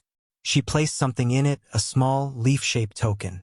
Marnak realized what it was. Erin explained that it was a silver mercenary badge. She repeated that she had made every effort to get it done quickly. The badge was beautiful and shone brightly, a circular emblem with wide rays extending from its sides. She asked if he had anything to say. When he didn't respond properly, she puffed out her cheeks and scolded him. He should have said they would see each other again, something like a promise to return. The mother of corruption muttered, "Kill!" Marnak looked at Erin with a hint of sadness, thinking that he lived a life where such promises couldn't be kept. Erin snapped that if he didn't change his lifestyle, he would never find a girlfriend and would die alone. Then, flustered, she said it herself. They would see each other again. Marnak asked what she meant. Erin leaned closer, covered his mouth with her finger, and told him he didn't need to understand. Blushing, Marnak nodded. She told him not to forget it and added that the last thing she gave him was punishment. Later, in the white brick guild building in the new square, Marnak met Lord Trin again. He had changed a lot since their last meeting. Laughing loudly, he joked that everyone was born without hair anyway, his bald head gleaming in the sunlight. He claimed it was the true form of human nature. Trin said he had heard that Marnak was heading to the capital and had prepared something for him. He handed Marnak a letter of recommendation. He admitted he would have preferred to give money, but all funds had gone into restoring the city. He even showed an empty money bag. The letter, however, would allow Marnak to seek help from his associates, though he warned they were difficult people and the letter should only be used if absolutely necessary. Marnak thanked him. Trin smiled and said it was simply a gesture of gratitude from a friend. He hoped Marnak would live an amazing life. After all, life was usually too short. Soon after, 2 sets of tracks stretched across the snowy landscape as Carmen and Marnak made their way toward the capital. Carmen remarked that they had been walking for several days, and the next town, Kelton, was still just as far away. The mother of corruption muttered, "Kill!" She still didn't seem to like Carmen. Marnak ignored her. The only reason he had agreed to travel with Carmen was because of his potential 3.5 fingers of divinity. If absorbed, it could grant Marnak around 10,000 divinity, enough for significant new strength. Moreover, Carmen had the potential to grow even further. Although Marnak thought it was better to keep such a cheerful person alive, he suddenly became serious and thoughtful and took out the sword from the ruins. Carmen noticed and asked what was wrong. "Blood," Marnak replied. Confused, Carmen asked him to repeat himself, but instead Marnak took a fighting stance, his eyes glowing bright green as he raised his sword and warned that something was coming toward them fast. Before Carmen could react, something rushed past him at great speed, kicking up a wall of snow. A giant black spider leapt into the air, then landed heavily, opening its grotesque jaws with a shriek. The sight was both disgusting and terrifying. Carmen quickly realized what it was and shouted that it was a snow spider, already reaching for his bow as he moved closer to the tree where the creature perched. The spider suddenly spat a strange substance toward him while he was aiming. Marnak reacted instantly, pulling Carmen out of harm's way, then launching himself forward. In a matter of seconds, he cut the spider apart with his sword. Blood sprayed everywhere as the creature split into pieces and scattered across the snow. However, more spiders began to appear, leaping down from the surrounding fir trees. As Marnak stood there, now drenched in blood, he muttered that whenever he used this sword, he should first think about where he would wash his hands afterward. The blade seemed to fill him with even greater strength and a hint of madness. Without hesitation, Marnak cut through the spiders one after another with swift, precise strikes. Blood flooded the area, forming what felt like a dome around him. Even as he commented that the sword splashed too much, he continued killing relentlessly. Snow burst into the air each time another massive spider landed nearby, but Marnak did not slow down. Covered in blood, he seemed almost to enjoy it, his green eyes gleaming as flesh and crimson scattered with every swing. At that moment, far away, a new guest arrived in the city. Tredan greeted her, apologizing that he had to receive her in less than ideal conditions since much of the city, including the guest room, had been damaged. The visitor was a blue-haired priestess who carried herself with a cold, emotionless aura. Tredan remarked politely that he was not in the best condition himself, but she assured him it was not a problem. Trying to be friendly, Tredan asked what had brought her here, noting that such pilgrimages from the Blue Flame Torch sect were rare. In response, she simply handed him a piece of paper. He examined the drawing with surprise. Although crude and almost childlike, he recognized the person depicted. Stroking his chin, he asked why the sect was looking for this man. The priestess replied calmly that it was for personal reasons. Tredan paused, then apologized and claimed he could not recall anyone like that. With that, he suggested ending the conversation, citing his lack of time due to the city's current state. The priestess smiled faintly and agreed before leaving, escorted by a butler. As she departed, Tredan watched her thoughtfully, stroking his chin again. He quietly concluded that her intentions did not seem good and decided it was better not to reveal anything. Meanwhile, back in the forest, Marnak and Carmen finished dealing with the spiders. Carmen began rummaging through one of the carcasses. When Marnak asked what he was doing, Carmen explained that he was extracting a poison sac from the snow spider. Curious, Marnak asked what it was for, and Carmen replied while cutting into the body that the sac contained a powerful anesthetic useful in many situations. It could be applied to arrow tips or sold for a good price. Marnak found it strange that someone like Carmen knew such things. In response, Carmen casually explained that he had taken part in many monster hunts, and that there was no better way to learn than through experience.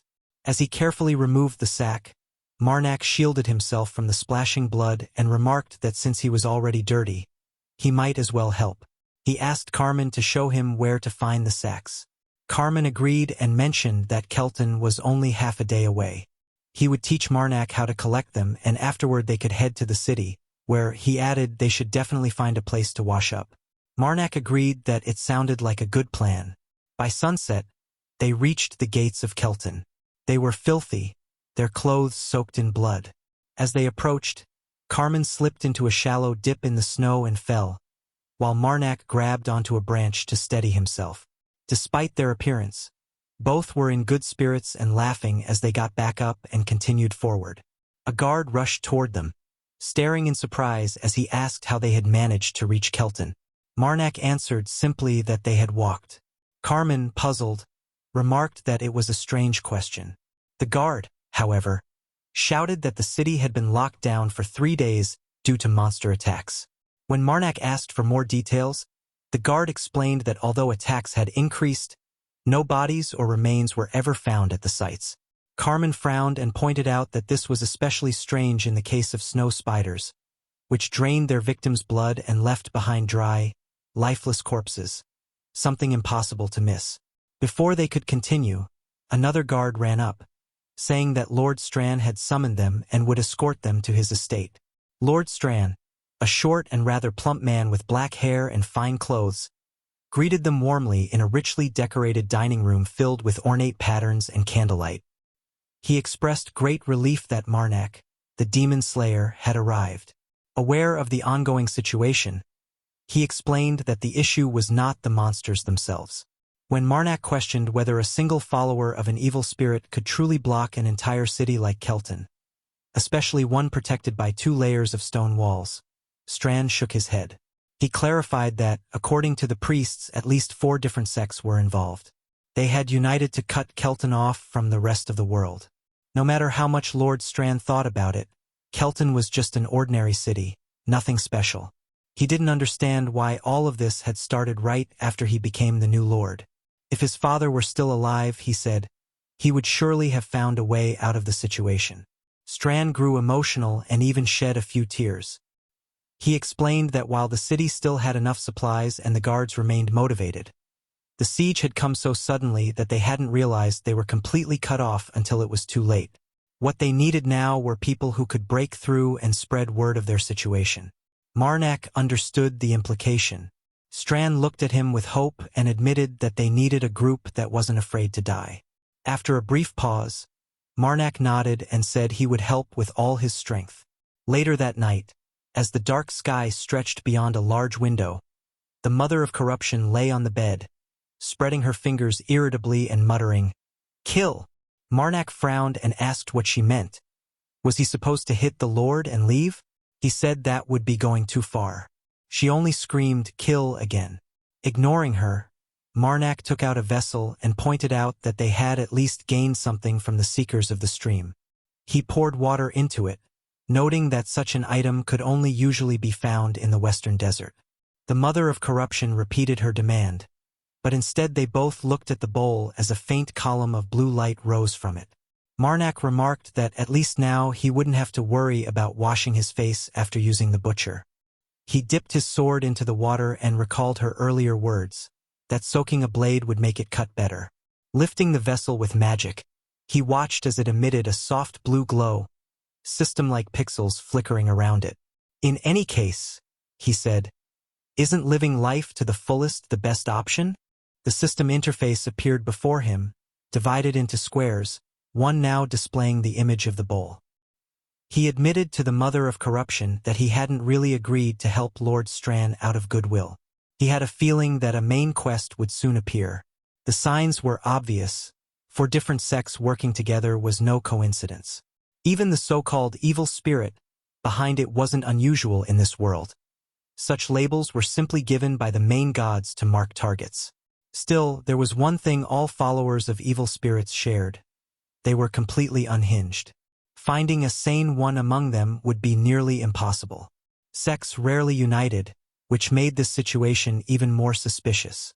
Marnak felt certain that something major was about to happen. Soon after, Marnak, Carmen, and 2 other men rode out on horseback through the snow. Their horses kicked up clouds of white as they sped forward. The alliance of 4 sects could not be a coincidence. Marnak led the group when suddenly Carmen turned and shouted. Snow spiders were descending from above. A massive swarm was chasing them. Marnak realized the moment had come. He said he would distract them. Carmen protested, saying there were too many and that it was too dangerous, even for him. Marnak replied that if they kept running at this pace, they would be caught anyway. "Bring reinforcements," he told Carmen firmly. Without another word, Marnak leapt off his horse and landed far behind them. Carmen shouted his name as Marnak hit the snow and lay there for a moment, asking the mother of corruption if his line had sounded impressive. She gave no response, then suddenly screamed, "Kill!" An explosion erupted where he stood, sending snow flying in all directions. A dense vortex formed around him, like a small storm. Meanwhile, the others rode on, glancing back as demonic wolves with red eyes joined the pursuit alongside the spiders. At the center of the growing snowstorm, a bright blue glow shone. Marnak stood within it, calm and eerie, surrounded by wind and snow. He muttered that he could hardly believe it and asked again if the mother of corruption found his performance interesting. She only answered with another sharp, "Kill." Green magic illuminated the storm from within as Marnak raised his sword. Taking it as a compliment, he smiled faintly and turned toward the approaching monsters. "Time to see," he said, "what this evil spirit hiding in the shadows is capable of." Then he stepped out of the storm and charged. Wolves, spiders, giant snakes, and writhing worms filled the battlefield. Marnak held 2 swords now, cutting through them effortlessly. Each strike killed. Even massive werewolves fell in a single blow. He moved like a blur, almost flying between enemies, leaving headless bodies and shattered remains in his wake. Blood and flesh sprayed across the snow as he advanced. The monsters barely had time to react. Snow spiders were cut down before they could even reach him, and demonic wolves were split in midair. For a brief moment, he stopped as pieces of bodies rained from above. Standing there, smiling, he remarked that if this happened every day, he might need to carry a bathtub with him. Then, suddenly, a massive black wall rose before him. While the mother kept saying kill, Marnak narrowed his eyes and said they would discuss that later. He approached the entrance of a cave hidden within the wall, where only dense black fog could be seen. It seemed the enemy already knew he had arrived, yet no one had come out to greet him. He scoffed at their terrible sense of hospitality. Inside, broken cart wheels and barrels lay scattered. The cave was filled with boxes and supplies. Marnak recalled hearing that carts had been found empty after the attacks. Now it was clear the monsters had been taking everything. Marnak stepped deeper into the cave and soon noticed a corpse lying on the ground. He remarked that it had been completely drained by snow spiders, the body dry, twisted, and grotesque. The mother of corruption whispered, "Kill," but Marnak only muttered that he could understand their joy over such a meal. As he moved forward, he saw more bodies hanging from the ceiling, wrapped in thick cocoons of webbing. He frowned and said it was a terrible idea to use remains as decoration, adding dryly that he couldn't agree with such design choices. The mother of corruption repeated, "Kill," peeking slightly from beneath his clothes, while Marnak glanced upward and said he wouldn't let his guard down. He wondered aloud how many people they had eaten in just 3 days, then answered himself that there were far too many bodies. Perhaps they were even raising offspring here. Continuing forward, he suddenly stopped before a vast passage. The cave opened into something enormous, like a stone desert. Marnak observed that several giants must live there and noted the faint presence of divinity flickering in the air. Looking around, he questioned why none of them had come out, only to immediately see the answer. Countless red eyes stared at him from above. The ceiling was covered in spiders, an entire ocean of them. Calmly, Marnak said he had known they were there all along. From among them, a massive spider descended. Their leader, far larger than the rest, with long limbs, thick armor, jagged spikes, and enormous fangs. The mother of corruption hissed again, "Kill!" The giant spider slammed into the ground, cracking the stone and sending debris flying. Marnak glanced at the mother of corruption and asked if she could draw a boundary for him. At once, a semicircle of green fire carved itself into the ground, forming a glowing border, with another line appearing behind him. The monster stopped just beyond it as energy flickered between them. Marnak smiled and said he would need her power. A portal opened above him, and a giant of corruption emerged, crashing down toward the spider. Marnak calmly said he would offer this prey to her tonight.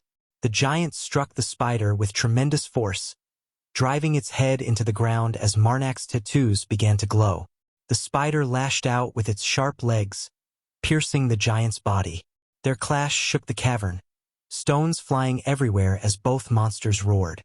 The spider, twice the size of the giant, let out a piercing scream. Watching closely, Marnak muttered that they needed to help and rushed forward, cutting down the smaller spiders without hesitation. Each one that approached him was instantly split apart. As he moved, he noted that he could feel energy concentrated within the Spider Queen's body and deliberately avoided damaging it too much. He said there must be a weak point. When another spider lunged at him, he casually raised his sword and sliced it in half, then concluded aloud that to gain divinity, he needed to sever all the legs. Marnak dashed along the cavern wall, climbing higher while shouting to the giant to hold the spider in place and run straight at it. The giant obeyed, grabbing one leg, then several more, restraining the creature as it screeched in confusion. From above, Marnak remarked that no matter how large it was, a spider was still just a spider. Using his scarf to anchor himself, he leapt onto the creature's body. He raised his sword and struck with full force, sparks flying on impact. The spider reacted immediately, but Marnak followed with a rapid barrage of blows, striking again and again in quick succession. Blood poured out as flesh tore away, and the spider screamed in pain and rage. The giant held it firmly in place, allowing Marnak to continue his assault without interruption. Finally, Marnak prepared his last strike, bringing the blade down before pushing off and landing safely on the ground. Behind him, a long trail of blood marked his path. With a final effort, the giant tore away the spider's legs, ripping them from its body as the head and abdomen separated completely. Marnak looked up at the giant, which glared at him with clear displeasure. Smiling awkwardly, he apologized for leaving it behind earlier. The giant responded with a low, irritated growl. At that moment, a voice full of curses echoed above them. Marnak looked up as a small demonist girl crawled out from the spider's mouth, her pale skin, long black hair, and glowing red eyes giving her a chilling presence. She continued swearing angrily, while Marnak simply smiled and remarked that he had expected someone to be inside. The girl moved unnaturally on all fours and demanded to know if he was another follower of an evil spirit, complaining about how long it had taken her to control the Spider Queen. Marnak calmly asked why they had surrounded Kelton, but she snapped that she had no reason to answer him. Without hesitation, Marnak plunged his sword into her. She screamed in pain, and he repeated the question. She insulted him, trembling as she admitted how much it hurt, yet still refused to answer. Even on the verge of death, she grinned and declared she would never reveal their goal. Marnak sighed and simply said, "All right." Before she could react, he cut off her head. It flew from her body, which collapsed instantly. Green flames engulfed the severed head as a system message confirmed he had absorbed 1,000 divinity. "I wonder how many of you I'll have to ask," he muttered. The mother of corruption whispered, "Kill," and Marnak replied that if the third one didn't answer, he would try the fourth. His eyes glowed an eerie green as the spider's body burned behind him. When he stepped back outside and looked toward the city, his expression darkened. He muttered a curse as he saw that Kelton was engulfed in flames, buildings collapsing under the fire. Realizing they had been outplayed, he stared in silence. Nearby, Lord Strand stood covered in blood, his face filled with horror. A mocking voice echoed, saying the pig had run better than expected, while another sneered, wondering if he was a pig or a rabbit. The girl's voice followed, dismissing it as irrelevant. Whether he was a lord or not, their precious plan had been ruined by fools who tried to protect him. On the ground lay a corpse, while two girls and a man stood nearby, watching.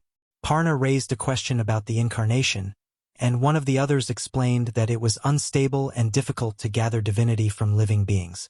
The blonde girl added that they were still not fully prepared and had lost a few rats because of someone's interference, which immediately angered the black-haired girl. She snapped back that everything had been done at maximum efficiency, then blamed the two muscular monks and an idiot from the Enlightenment sect for constantly disrupting their plans. In frustration, she even cursed that if the so-called DA had sent proper spider support, things would have gone more smoothly, adding bitterly that the archer idiot should have been captured long ago. As the argument escalated, the blonde girl mentioned that Lila still hadn't returned. The black-haired woman scoffed, suggesting Lila only cared about her spiders anyway, and that if DEA had provided them, she could have enjoyed herself far more. The man finally intervened, telling them to stop arguing and reminding them that the escape of that one target meant reinforcements would soon arrive. He warned them not to forget how many years of preparation had gone into their plan.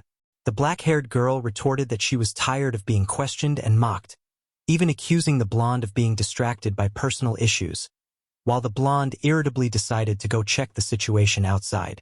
Before leaving, Parna commented that everyone acted as if the plan depended entirely on them, and the man, calling her by name, told her to stop and promised Lila would be punished for the lost targets.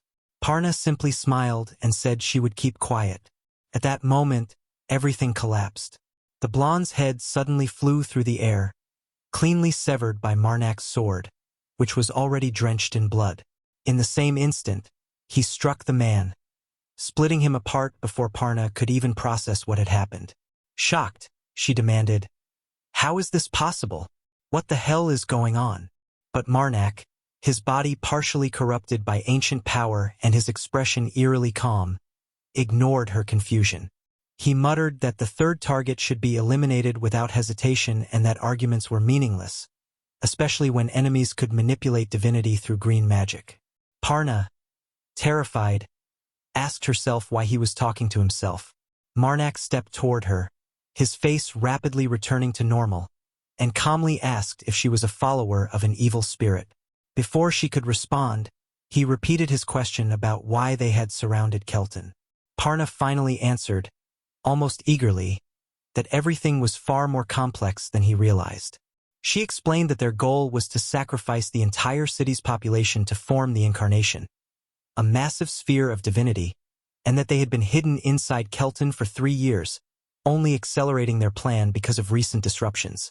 Without hesitation, Marnak drew his sword. Parna panicked and screamed at him not to act, warning that destroying the core would destabilize the awakening process. But Marnak ignored her and drove his blade into the fleshy sphere anyway. The structure immediately reacted, Parna shouting in panic that it was now entering unstable awakening. The sphere twisted, screaming as it transformed into a monstrous white giant form with a single eye, its body composed of living flesh and tentacles. Parna tried to stop him, but Marnak coldly said, "This is your punishment," before killing her on the spot. The system immediately confirmed he had absorbed divinity, raising his total further. He then assessed the situation, noting that the monster's regeneration and lack of clear weak points made it dangerous. As the battle escalated, Marnak decided to abandon direct combat temporarily and instead ran through the city, absorbing divinity from scattered corpses while the monster pursued him.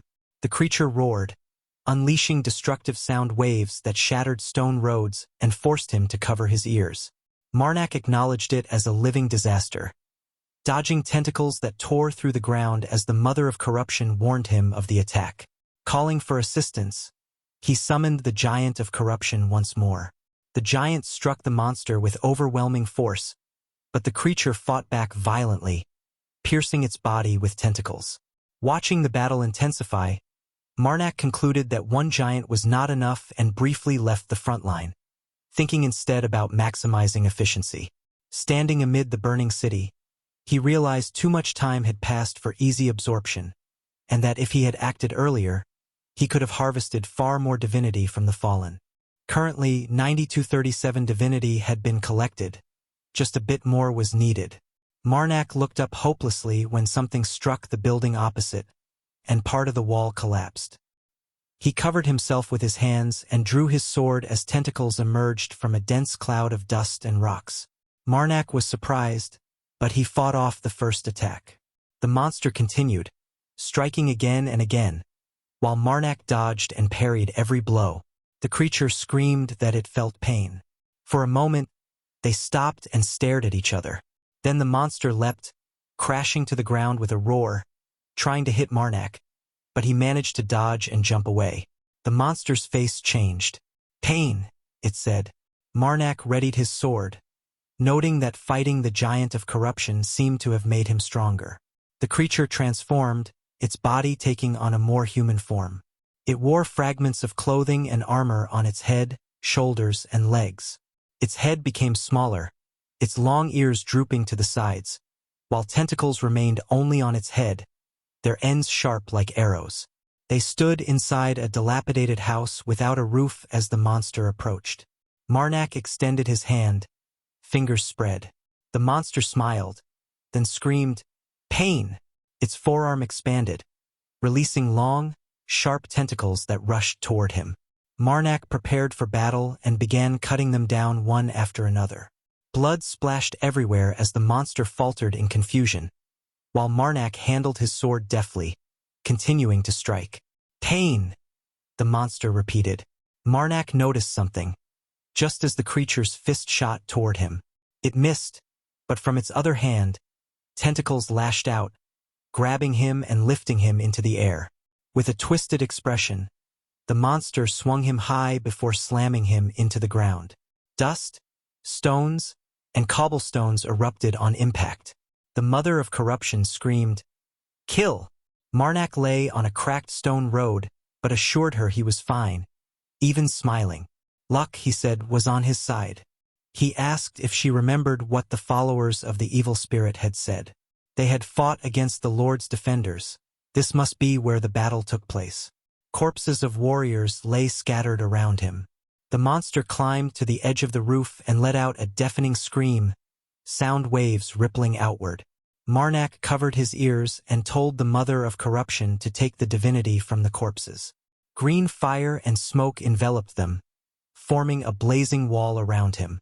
The system reported 9357, then 19467.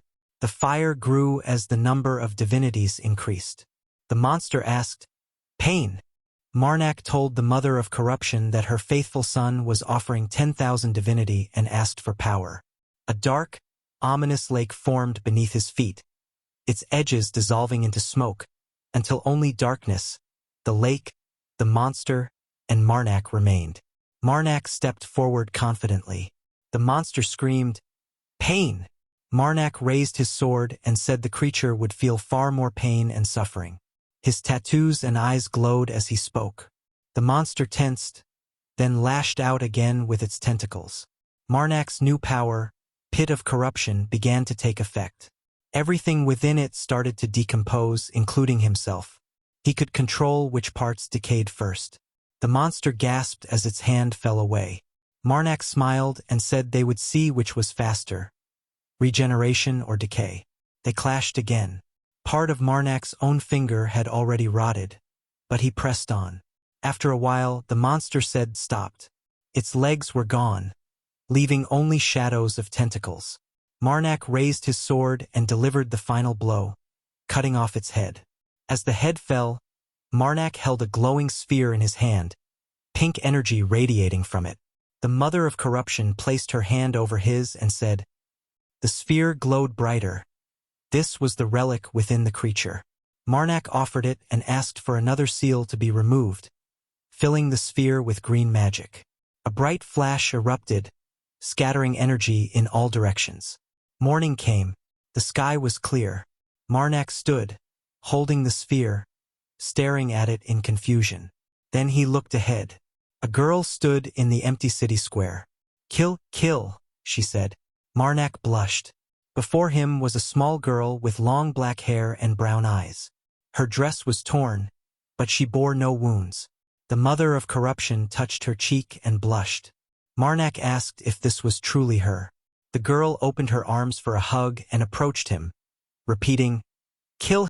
Marnak touched her cheek and smiled, saying that was what he thought. He wondered aloud if there was any point in asking why she had taken the form of a child. He gently supported her as she moved, unsteady, as if learning to walk. He said she should know better than him why she had chosen this form. Then he asked another question. The divinity of another god had been inside the monster's body. Was it possible to retrieve it? It would be a shame, he said, if it simply disappeared. The body decomposed, its particles drifting into the sky. The mother of corruption raised her hand and began casting a spell, directing green energy toward the corpse. "Kill, kill." Marnak stood at a loss as she dropped to her knees and began to cry, unable to do anything. He told her not to strain herself if it wasn't possible and asked her to come over. She ran up and hugged him tightly. Marnak explained that all the divinity was already mixed. There was no way to separate it now. It was a shame, but nothing could be done. She looked up at him with tears in her eyes. He said they had already broken a seal using the relic and gathered another 10,000 divinities. Still holding her, Marnak brought forward the glowing sphere and asked her to grant him new power. Her eyes shone green. A wide column of light rose from the sphere into the sky, enveloping both of them in a brilliant white glow surrounded by a black substance. The beam continued to shine as green fog spread around them. Marnak asked how to understand this, why she had given him such power. She puffed out her cheeks, blushed, and simply said, "Kill." He frowned slightly and asked what that meant. Was he really meant to use it freely? Wasn't it too powerful? They walked through an empty, burned city. Some houses still stood, but the streets were deserted. Marnak laughed bitterly. The corruption curse he had received was dangerously close to pure evil. All living beings within a radius the size of a small town would slowly rot and decompose. Absorbing villains or the dead was one thing, but killing innocents for divinity was not something he wanted. The green sphere split into two parts.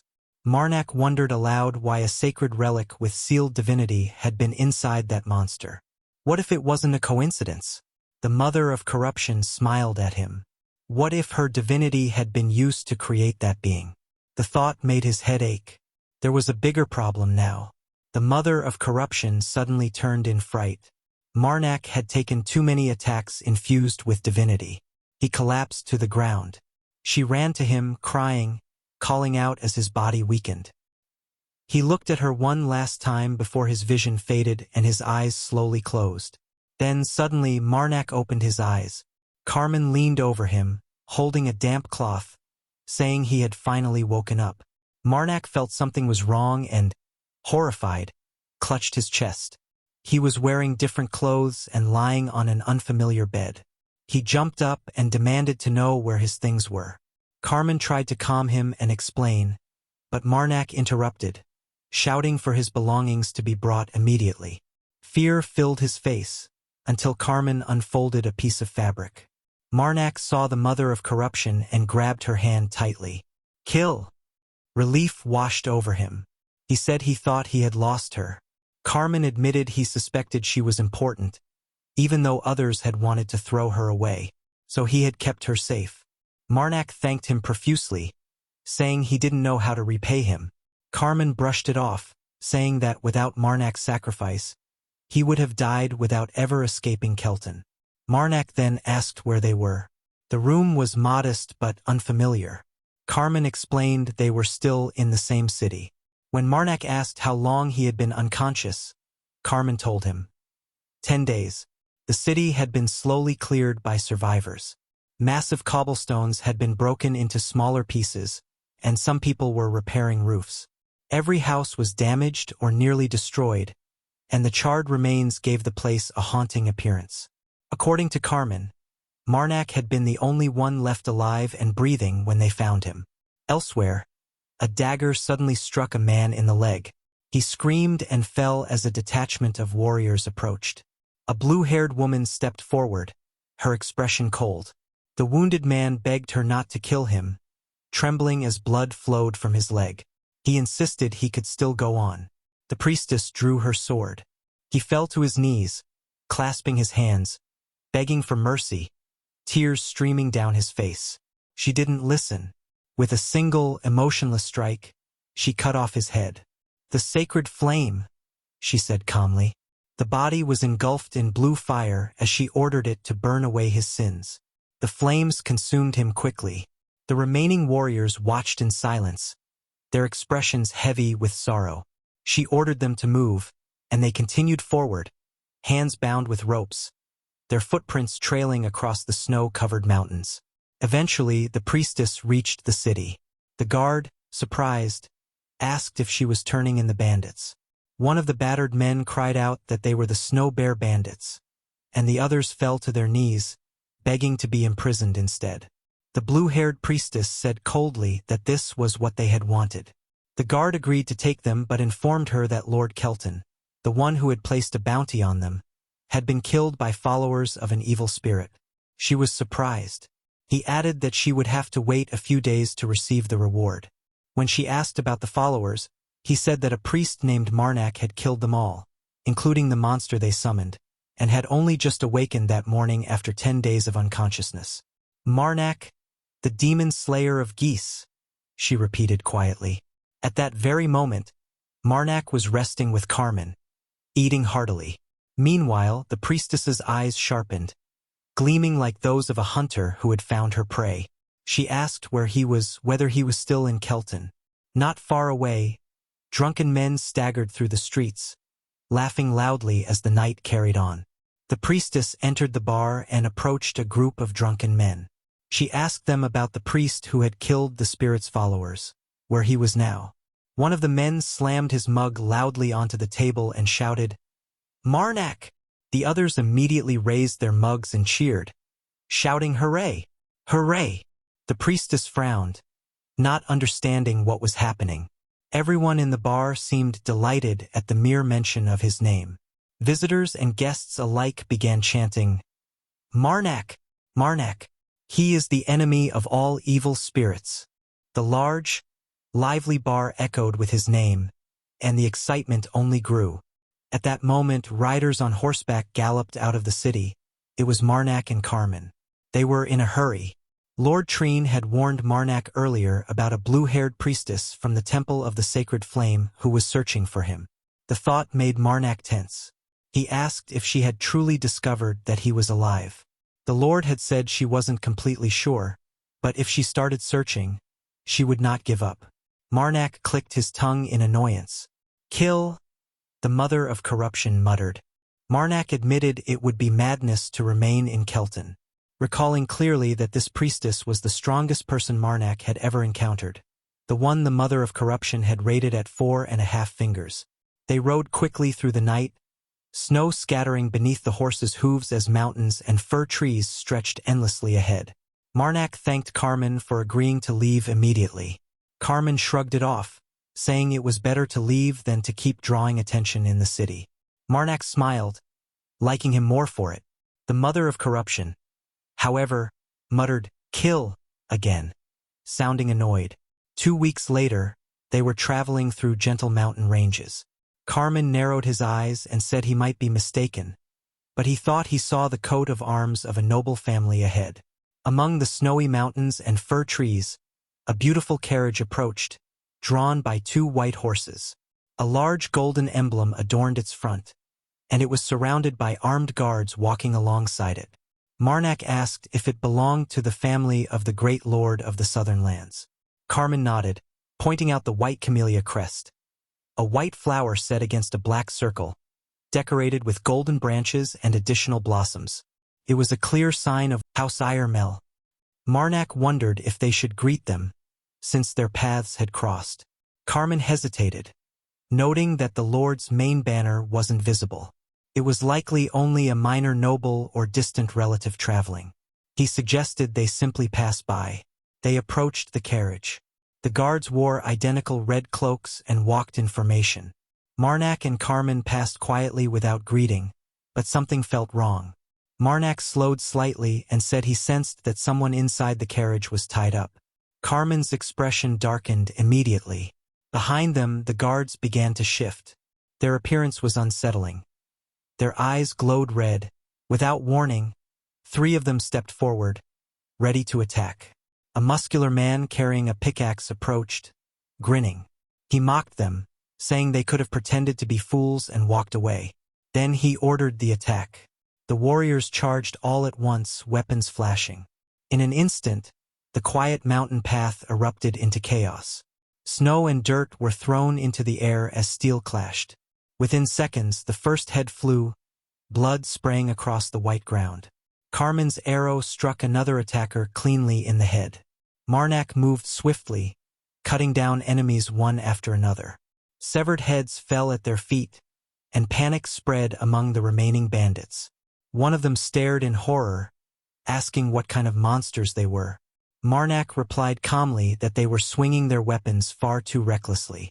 The bandits regrouped and surrounded them, though many of their comrades already lay dead. Marnak and Carmen stood back to back, covering each other as blades flashed and blood sprayed. Bodies dropped one after another, some pierced by their own weapons in the chaos. Marnak said he was certain now they were kidnappers. He counted 8 remaining. The gang leader, standing near the carriage, cursed them as fools and shouted for them to finish the fight quickly. He mocked his men for hesitating against just 2 opponents. The remaining bandits obeyed and charged again from all sides. The leader pointed at Marnak and Carmen, shouting for their deaths. But before he could say more, an arrow struck his forehead. He blinked in confusion, staring at it cross-eyed before collapsing. Carmen stood nearby with his bow lowered. As the fight ended, Carmen turned his head at the sound of someone retching. A woman with long white hair staggered nearby, vomiting violently. Marnak stepped over and patted her back. Carmen asked if Marnak recognized her. Marnak shook his head slightly, saying this wasn't the time for questions. He wasn't sure what poison she had been given, but she clearly couldn't move properly. Around them, the ground was littered with corpses. Bandits pierced by arrows or missing their heads. Carmen asked if she had golden eyes. Marnak confirmed it and added that she might be a member of the Hurl family. The woman suddenly snapped at him to stop hitting her back, holding a handkerchief to her mouth. She warned that if he didn't stop, she might start vomiting again. After a moment, she straightened herself.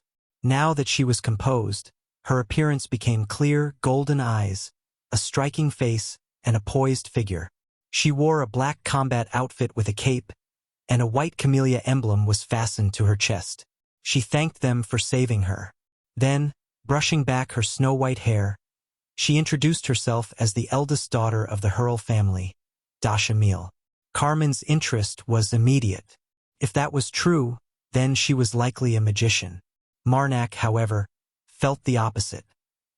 His expression darkened slightly, clearly displeased that she was both a noble and a mage. It immediately became clear to Marnak how rude she could be. Dasha looked at them with bewilderment, her cheeks slightly red. Carmen leaned closer and whispered that they shouldn't judge her too quickly. She definitely had a big heart. After a moment, Marnak quietly agreed, though the mother of corruption muttered angrily, "Kill!" Dasha cleared her throat to get their attention and asked for the name of the one who had saved her. Judging by his clothes, she assumed Marnak was a priest. He smiled politely, confirming it and saying he served the goddess of support.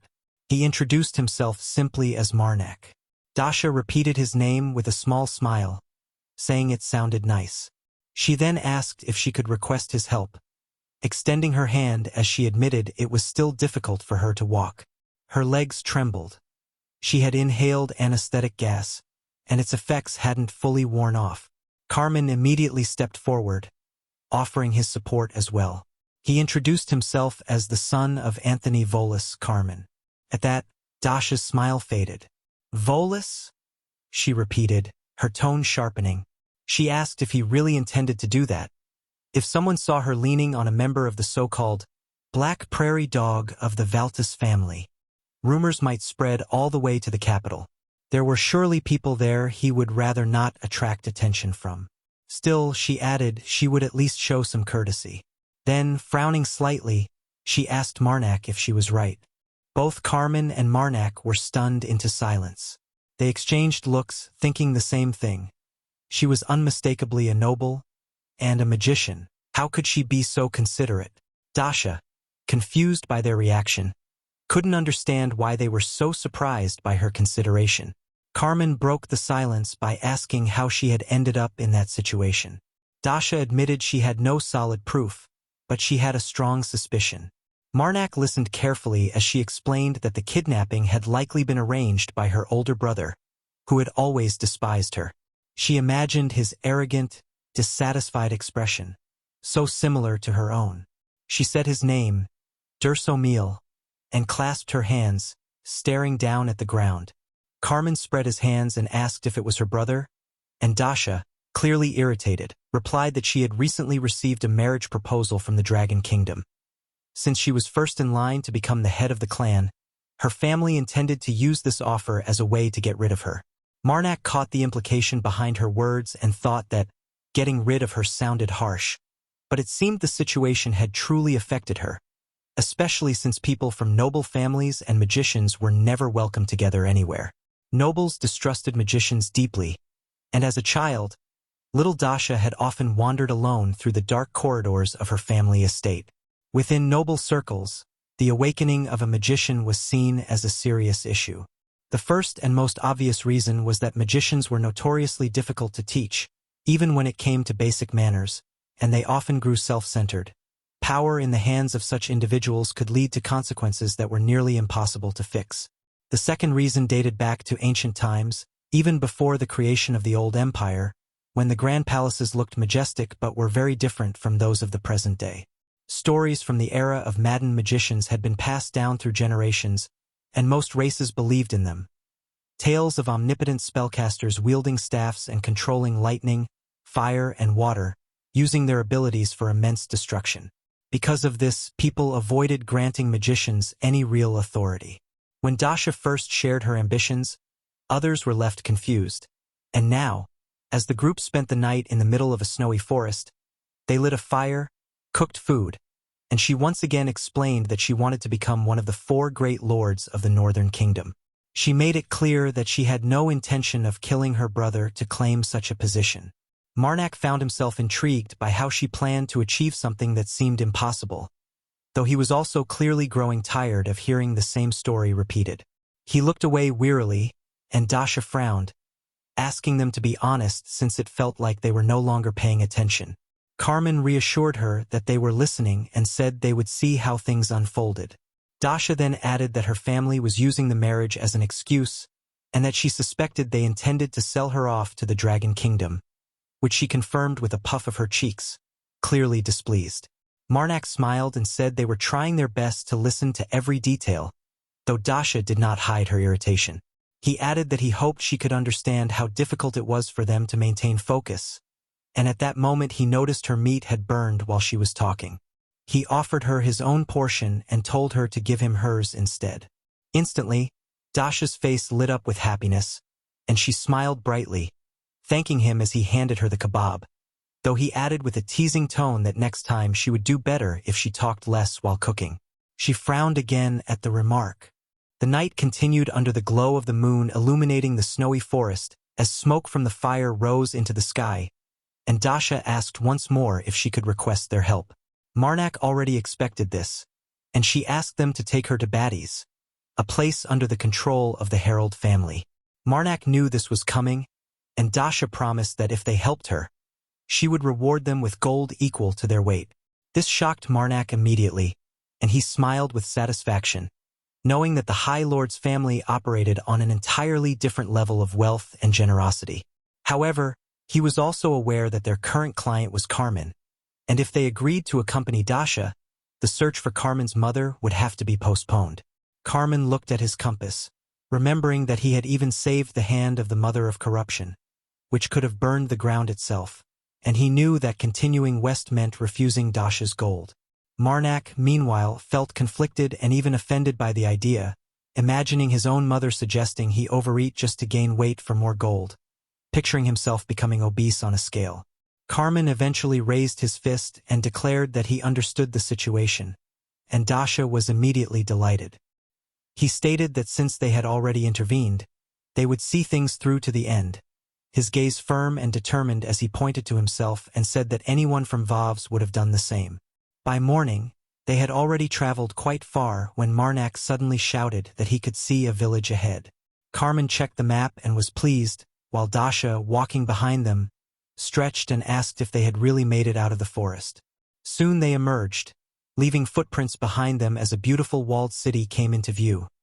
Not very large, but with clearly visible and attractive buildings.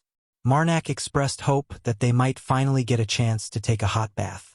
They entered a pub that also functioned as a hotel, where there was plenty of space inside and the city's coat of arms hung on the wall, and all visitors were required to register.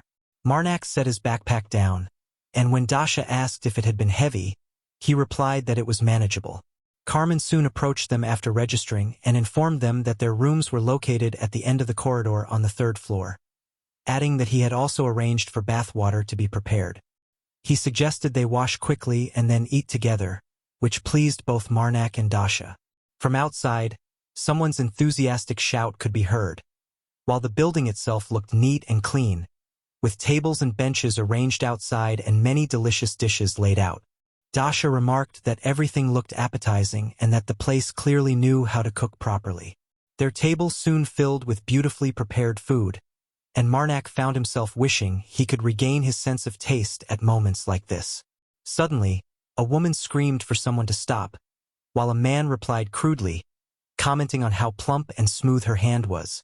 She insisted she needed to serve other guests, and Marnak noticed that a young, beautiful waitress was being held by the hand by a large, drunken man, while two others at the table laughed. A guard, even larger than the drunk man, approached and warned him not to cause trouble in the establishment. The drunk man, confused and irritated, demanded to know what problem he had caused, shouting that he had only asked her to sit, pour a drink, and listen to a few stories. Carmen quietly remarked that it looked like a fight was about to break out and asked whether they should step in. Marnak sighed heavily, saying that trouble had already begun and that they probably needed to help. At that moment, the drunk man was suddenly struck hard in the face, blood scattering as his features twisted from the impact. Dasha immediately followed with a second upward strike to his jaw, lifting him from his seat, and then delivered a third blow that sent him flying backward. His companions sprang up in outrage, shouting angrily and demanding to know who she was, but before they could act, Marnak grabbed one of them by the head and slammed it forcefully into the table. Even the guard froze in shock as Marnak lifted the man's head again, revealing a bloodied, broken face with missing teeth. Still smiling, Marnak released him, leaving both men sprawled on the floor. The waitress and the guard even applauded, while Dasha awkwardly fixed her hair and thanked Marnak, who simply replied that it was nothing. Meanwhile, Carmen had seized the third man by the collar, lifting him until his face turned blue from lack of air, and he casually asked if they could at least give a warning before jumping into action. After saying this, he spread his arms and released the man, who collapsed to the ground unconscious with blood coming from his mouth. Dasha, holding her head and smiling shyly, admitted that even as a child she had never been able to ignore injustice. Marnak looked at her doubtfully, thinking that while she had no issue controlling her anger, she did have a problem with an overwhelming sense of righteousness.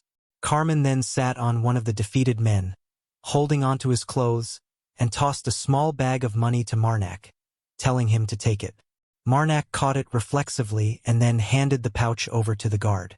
Carmen said that the money should be enough to cover the broken furniture, and the guard scratched the back of his head before thanking him for the help, adding that since it was the bandits' money anyway, it wasn't anything special. Evening was already approaching, and the warm glow from the windows beautifully illuminated the hotel, making it feel even more inviting at night. Later, Marnak knocked on Dasha's door, and when she asked who it was, he told her it was him. She opened the door politely and asked what had happened, but suddenly Marnak grabbed her tightly and covered her mouth. Dasha was shocked and frightened as he pressed her against the wall and brought a knife close to her. In a low, threatening tone, he told her that from now on she needed to listen carefully and remain quiet, especially since they must not wake Carmen, asking if she understood.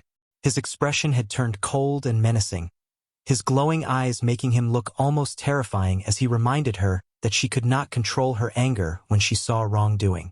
He admitted she was right to act, but warned that in the future she would need to behave with more restraint. Marnak explained that both he and Carmen were being pursued, and they could not afford to attract unnecessary attention. If she acted recklessly again, he would have no choice but to teach her a lesson. He continued holding her face and covering her mouth, though he eased the pressure and moved the knife slightly away.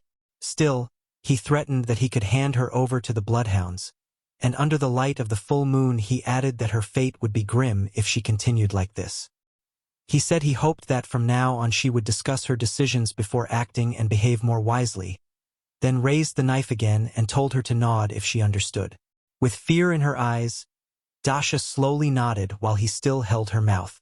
Marnak smiled, then finally stepped back, glancing at her as he wished her good night before leaving.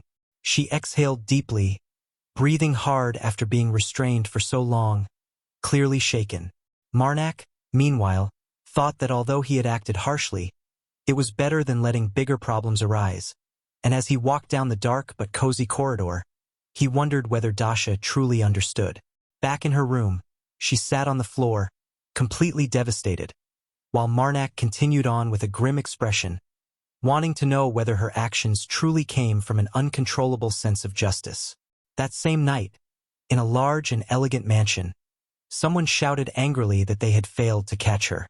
The building itself was grand, with refined stucco work and a distinctive roof that marked it as the residence of a noble family. A subordinate nervously tried to explain that unforeseen circumstances had occurred. Inside a luxurious room filled with expensive furniture, a blond man with elf-like ears sat on a sofa, his head lowered as he tried to restrain his anger. Before him stood a plump servant, who hesitantly said that more money would be required to continue the operation. The master exploded in anger, demanding to know why more funds were needed when he had already given so much. The servant trembled, sweat covering his face, clearly terrified as he bowed deeply. The blond man glared at him and ordered him to come closer, and as soon as he did, he struck him hard across the face. The servant, Hilden, head of the eastern branch of the Secret World Organization, staggered but endured it. The master demanded a proper explanation, threatening to kill him if he blamed losses. Hilden, clutching his cheek, looked defeated but thought of his family waiting for him at home, forcing himself to continue.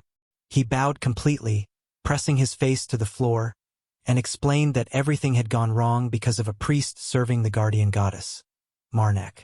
He insisted that Marnak was no ordinary person, recounting how he had once defeated a demon that transformed into a massive monster using only a single sword, and how more recently he had destroyed a powerful creature summoned through the sacrifice of an entire city, earning the title of sworn enemy of evil spirits.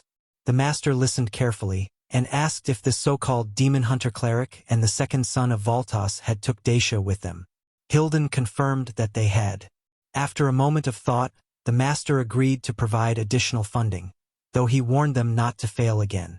This man was the third prince of the Dragon Kingdom, Voltas Draco, tall with light reddish hair, pointed ears, long elegant eyebrows, pale markings on his face, and bright yellow eyes that carried a naturally arrogant gaze. Hilden immediately brightened with relief, thinking of his beloved wife and children, whom he affectionately called his little bunnies. Meanwhile, back at the hotel, the streets were quiet and the windows glowed in the night. Marnak admitted that now he had calmed down, he felt a bit sorry for how he had treated Dasha, and it was suggested that perhaps he could have been gentler since she might have understood anyway. The mother of corruption, taking human form, sat beside him on the bed as he fed her with a fork. She raised her finger irritably, questioning why he was so concerned about the girl, since she was still just a client. Suddenly, there was a knock at the door, surprising both of them. The mother of corruption quickly transformed back into a hand and hid within Marnak's clothes. When he asked who it was, Dasha answered from the other side.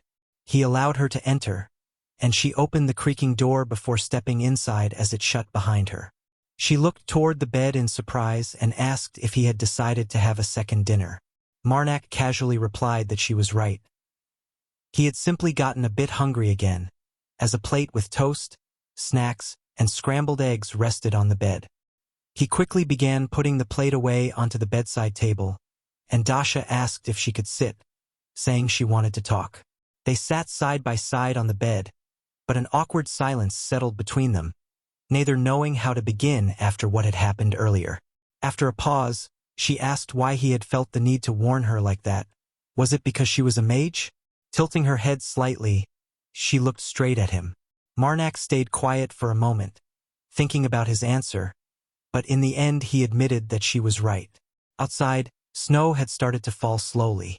Dasha let out a breath and said she had expected as much. People had often looked at her that way. She recalled their first meeting, and Marnak rolled his eyes slightly in irritation. She went on, explaining that most people who had suffered because of magicians carried that same expression.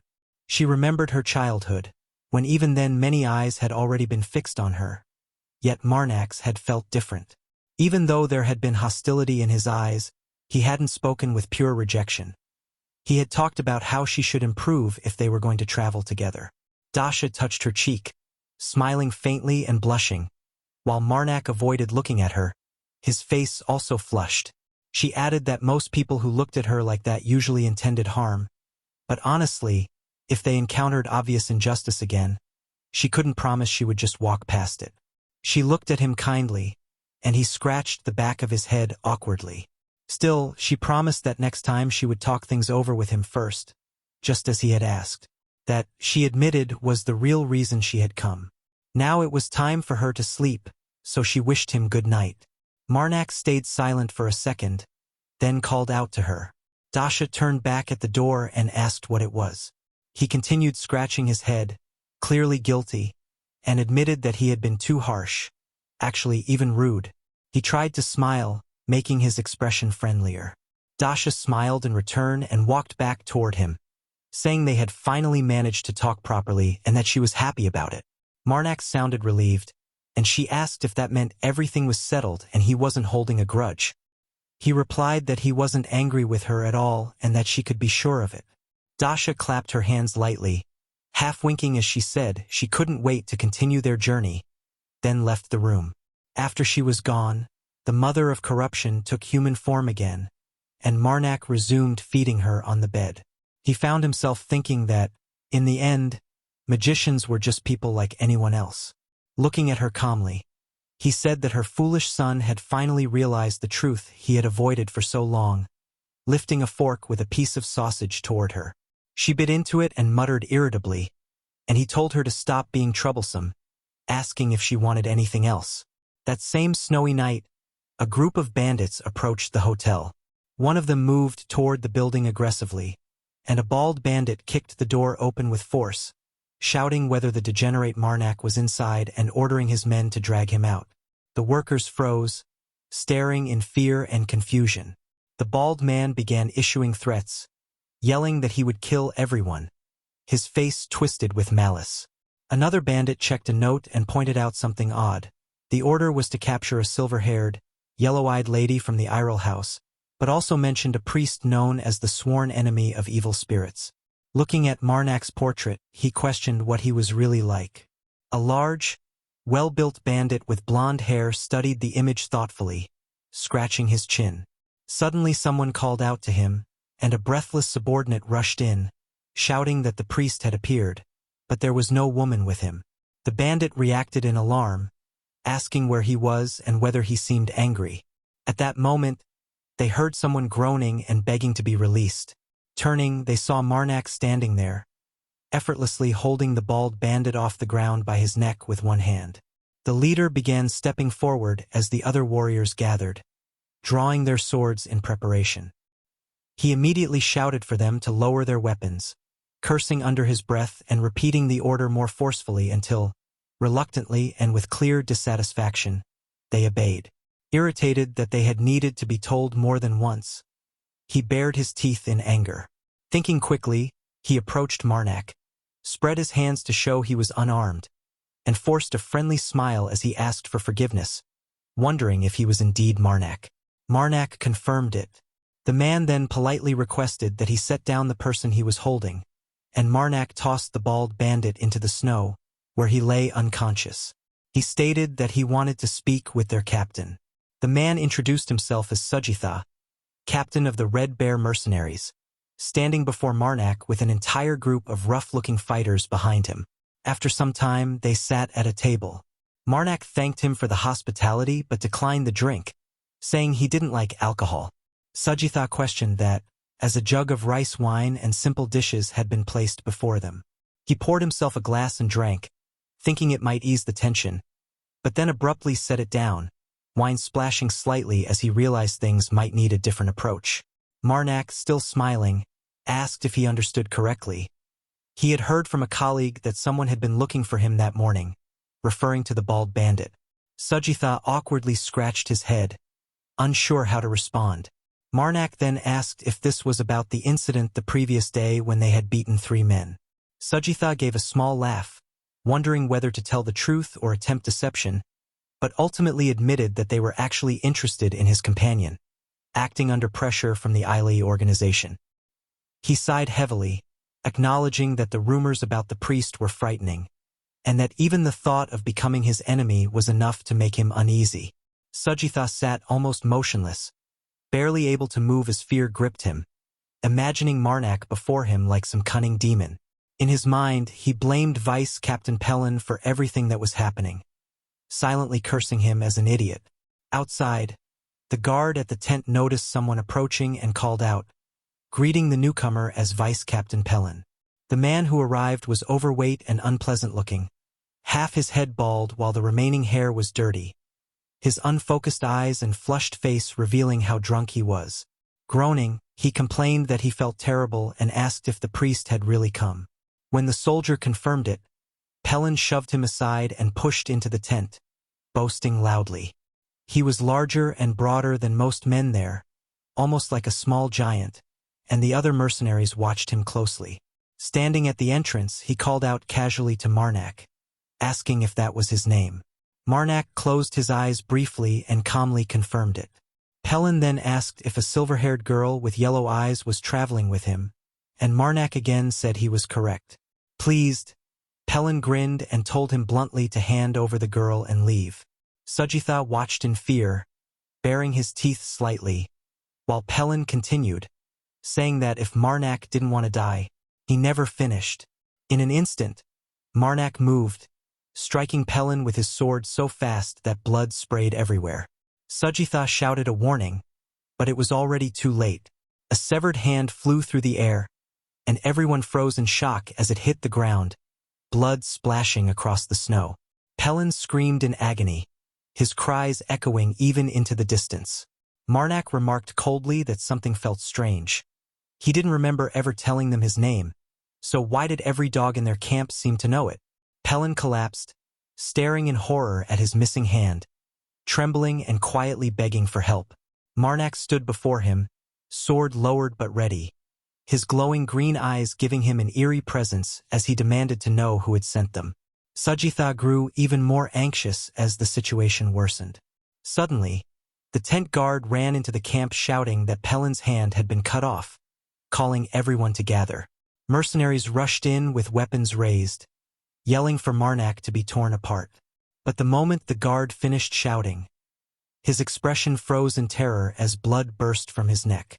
The others turned, only to see Marnak on the opposite side, already cutting down another man, blood spraying before them. The mercenaries stood frozen, weapons in hand, too afraid to move. Someone shouted to kill him quickly, but no one advanced. Sujitha looked at Pelin, unsure what to do, as Pelin weakly called for him, pleading louder for help. Marnak raised his sword again, focusing only on his target, deciding there was no point in keeping Pelin alive if he wouldn't answer. The blade came down swiftly, but at the last moment Sujitha stepped in, blocking it with his spear right above Pelin's head, sparks flying from the clash. Even Marnak seemed surprised. Sujitha admitted he hadn't intended to interfere, but they had known each other for 15 years. With a sharp motion, he knocked Marnak's sword aside, sparks flashing again. Marnak lifted his weapon once more, and Sujitha attacked repeatedly with his spear, but Marnak easily deflected every strike, the sound of metal ringing through the tent. Seeing another spear coming from above, Sujitha dropped his own and grabbed a large cloth from the tent, spreading it wide to block Marnak's view. In a single motion, Marnak sliced through it, and the entire tent collapsed, revealing to everyone that Pelin had been killed. Sujitha immediately turned and shouted for everyone to run, but the mercenaries stood frozen in shock. He yelled again, but they still didn't react. Marnak moved effortlessly from one man to another, cutting their throats before they could even respond. The mercenaries barely had time to register what was happening as bodies fell, heads and limbs flying through the air, staining the snow red. Panic finally broke them, and they fled, screams of fear and pain filling the night, but one by one Marnak cut them down until none remained. Sujitha stopped, picking up a spear, turning back with a strained grin as he muttered an insult. Marnak calmly replied, as if already aware of everything, standing among the scattered corpses, the snow around them soaked deep red. The two faced each other at a distance, preparing for battle.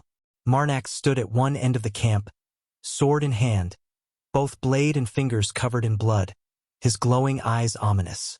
A faint green aura shimmered around him as he smiled coldly, knowing he had to complete his task. Sujitha steadied himself and hurled his spear straight at him, cutting through the air.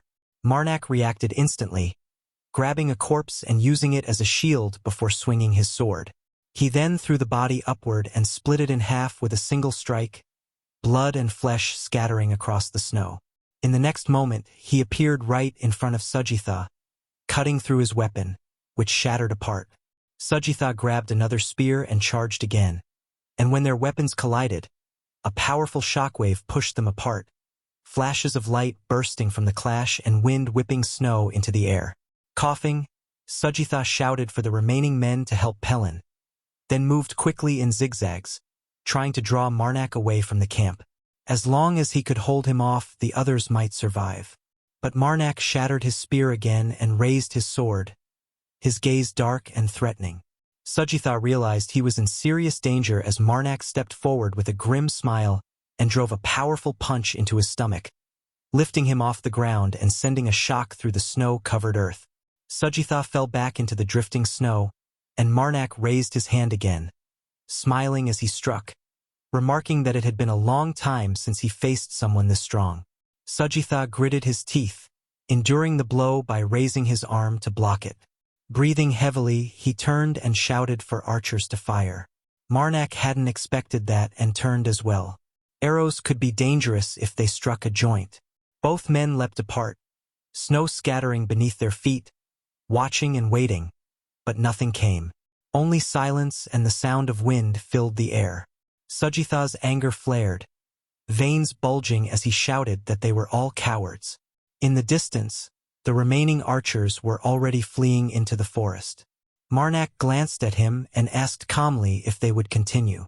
Sujitha looked at him in disbelief as Marnak, with a faint smile, remarked that it seemed he had been abandoned. Sujitha threw another spear, then finally admitted defeat, saying he surrendered. They stood beside simple wooden crosses, and Sujitha muttered that Pelin had been a real beast. Just recently he himself had wanted to beat him half to death. Yet now that he was actually gone, the feeling was strange. He and Marnak were in an open field not far from the camp and the city, where they had buried all the bandits and marked each grave with rough wooden crosses. Marnak asked if he hated him, and Sujitha replied with a question of his own. If he said yes, would he be killed?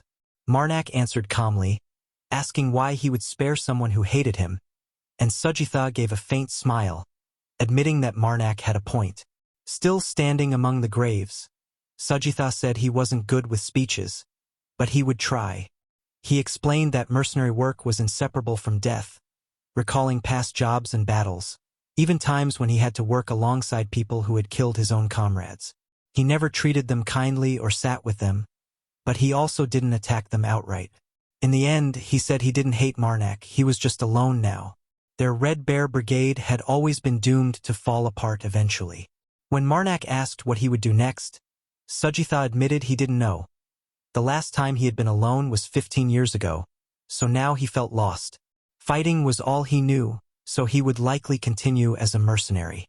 The two of them stood together, looking out at the vast snow-covered mountains shrouded in fog. After listening, Marnak suggested that maybe this time he should meet the client who paid well for the job. Sujitha turned to him in surprise, asking what he meant. Back at the hotel, Dasha sat with her eyes closed and brows furrowed, clearly dissatisfied. Marnak, Dasha, and Sujitha were now sitting at the same table having lunch, but an awkward silence hung between them as Sujitha scratched the back of his head. Marnak asked Dasha if she had failed to wash off some bloodstains, and she responded sharply, offended, saying that wasn't the issue since she had cleaned herself properly. Her voice carried a sharp edge, and Marnak asked if it was because he had left without saying anything. Resting her head on her palm, she replied that it seemed he already understood. After their talk the previous night, she had believed they reached an understanding, yet he had told her to discuss decisions first and then went off on his own without saying a word. Marnak closed his eyes, slightly annoyed, and addressed her formally, asking if she had ever killed someone. Caught off guard, she looked at him in surprise and said no. He explained that was exactly why he had gone alone. There had been no room for compromise, only battle and losses. Dasha raised her voice, upset, asking if he could at least have told her, since she had slept peacefully and even finished breakfast before noticing anything was wrong. Marnak thought that she had been able to enjoy that calm morning precisely because he had gone alone, but instead he simply said that next time he would inform her of his plans. That immediately brightened her mood, and she said that in that case they were even for yesterday. At that moment, someone burst into the dining room shouting excitedly. It was Carmen, breathless as he said Marnak had gone to negotiate with the mercenaries and that they should prepare to act as well. Then he froze, seeing all three of them sitting there, and they exchanged awkward smiles. Standing in the doorway, confused, Carmen asked if Marnak had already returned, then noticed Sujitha and asked who he was. Marnak placed a hand on Sujitha's shoulder and introduced him as a new companion hired by the princess. They shook hands, and Marnak suggested they formally introduce themselves. Carmen said that although he trusted Marnak's judgment, he hoped this wouldn't lead to problems. Sujitha smiled and assured him it wouldn't. Carmen winked, saying he wouldn't mind having a strong ally, then added that he planned to visit the blacksmith to buy arrowheads. Since the sun was already high, they would leave at dawn the next day. Elsewhere, deep in the forest, a black magician stood on a hill, using magic to summon the dead, filling the forest with wandering zombies. In a large, richly decorated room, a purple-haired girl impatiently demanded to know when they would arrive, repeating the question over and over as she rolled across the expensive carpet. A middle-aged blonde man with a mustache, clearly exhausted, asked if they were certain the group would come to the city, remarking that he might go mad from her constant whining. Nearby, a red-haired woman calmly assured them that it would be soon, as she regularly checked their location. The purple-haired girl sprang up, asking if it was really true, if they would reach Eratico soon, and when she was reassured again, she waved her hands happily before suddenly twisting into a disturbing smile, saying that if they didn't show up, she wouldn't let her live and would cut her into pieces. Her expression turned deranged, revealing the madness of someone devoted to evil spirits. Meanwhile, Marnak's group continued traveling toward the next city. As evening approached, they stopped, and Dasha, in high spirits, declared that they had finally reached Irido, clenching her fists with excitement at the thought of a hot bath. At the city gate, a guard approached them and, recognizing Marnak as a priest, urgently begged for his help. Grabbing him by the arms, he pointed toward the forest and pleaded for assistance with the trumpeter of eternal peace, saying he didn't even care about their lord anymore. He just wanted Marnak to speak to the figure and ask him to stop raising the dead. Marnak replied that a simple request likely wouldn't change anything, but the guard insisted, saying that as a priest, he should at least try. Carmen and Sujitha exchanged uncertain looks, unsure what to say. The guard, clearly distressed, explained that the townspeople were at their limit. Every night, hordes of the dead with glowing eyes surrounded the city, terrifying everyone. Begging again, he asked for help. Marnak finally agreed to try, though he warned not to expect much. The guard's face lit up with relief as he thanked him repeatedly. Marnak told the others to go ahead and find lodging while he checked the situation and would meet them later. He then walked alone into the dark, fog-filled forest carrying a torch. Among priests, those connected to the trumpeter of eternal peace were considered especially unusual. While most gods chose their priests from devoted followers, this entity selected people randomly without warning. It had no fixed form, but was said to appear with pipes embedded in the bodies of the dead, emerging through portals surrounded by red flames and handing its chosen a magical pipe. Those selected became trumpeters of eternal peace, dressed in black garments with white gloves and masks, and spent their lives serving the dead. They existed constantly among them, in a barren, empty expanse filled with nothing but dry land and countless lifeless bodies. They lift the pipe into the air and begin to play it, though no one can say what the purpose of their service truly is. It remains a mystery without an answer. The pipes simply appear in places filled with corpses, and the dead rise again, even when their bodies are already rotted down to almost nothing, reduced to barely more than decaying flesh. Still, they stand, turning into horrifying, grotesque creatures. The trumpeters blow their soundless instruments, guiding these lifeless bodies through eerie, colorless forests, where the staggering, aimless dead follow them like an army.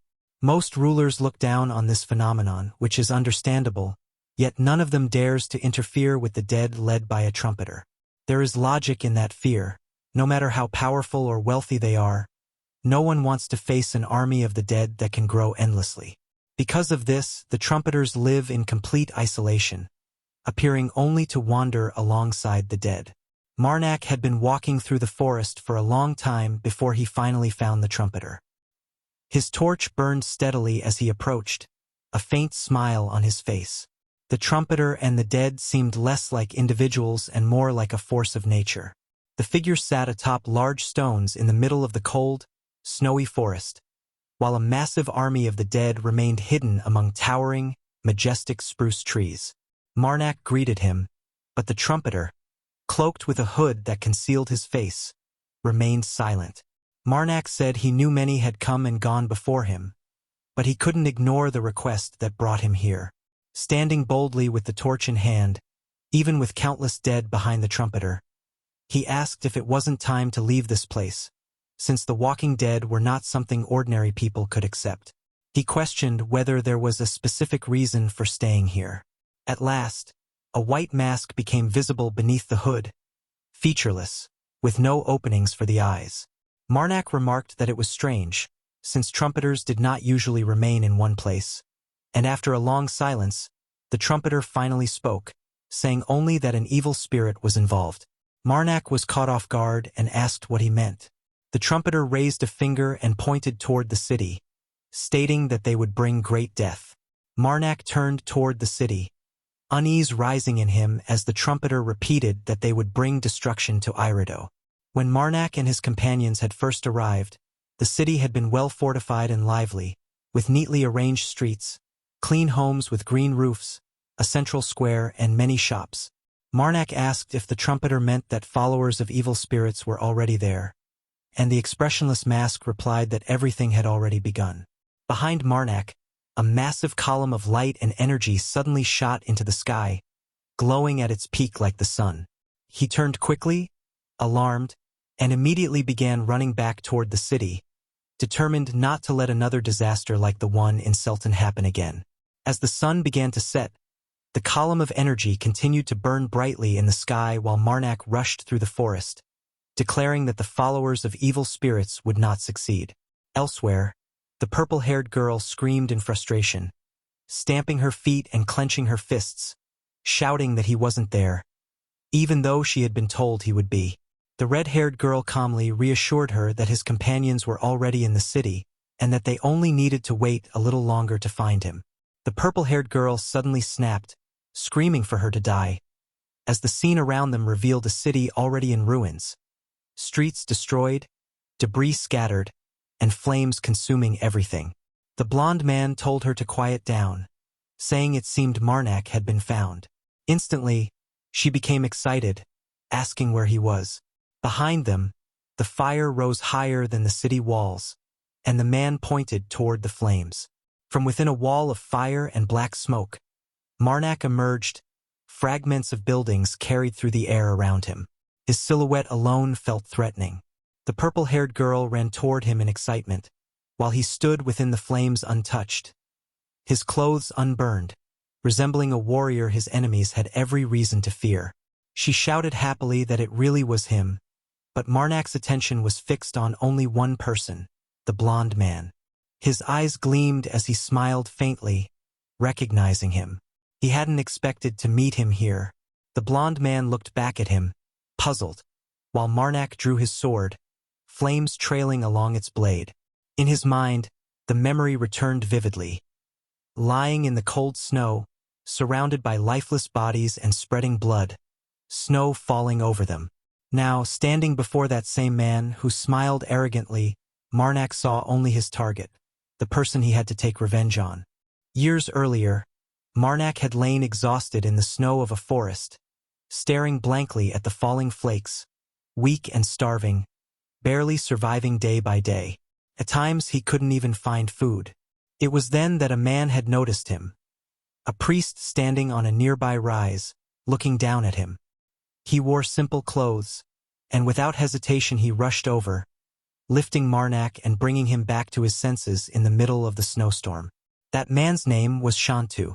Carrying Marnak on his back, he brought him home through the forest.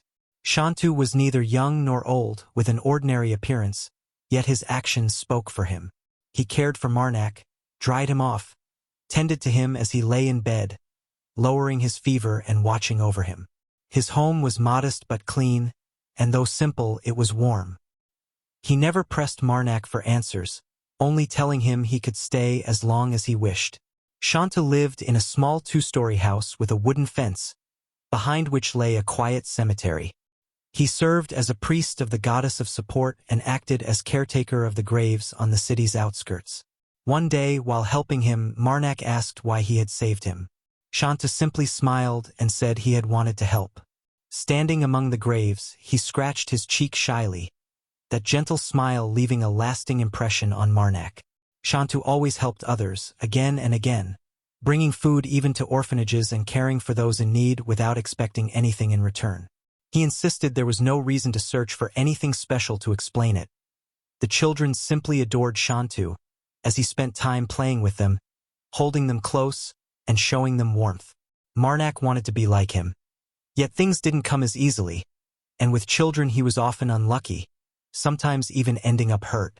A quiet year passed before winter came again, and in that same forest he found a man badly wounded, bleeding heavily and unconscious in the snow. A scene that closely mirrored what had once happened to him.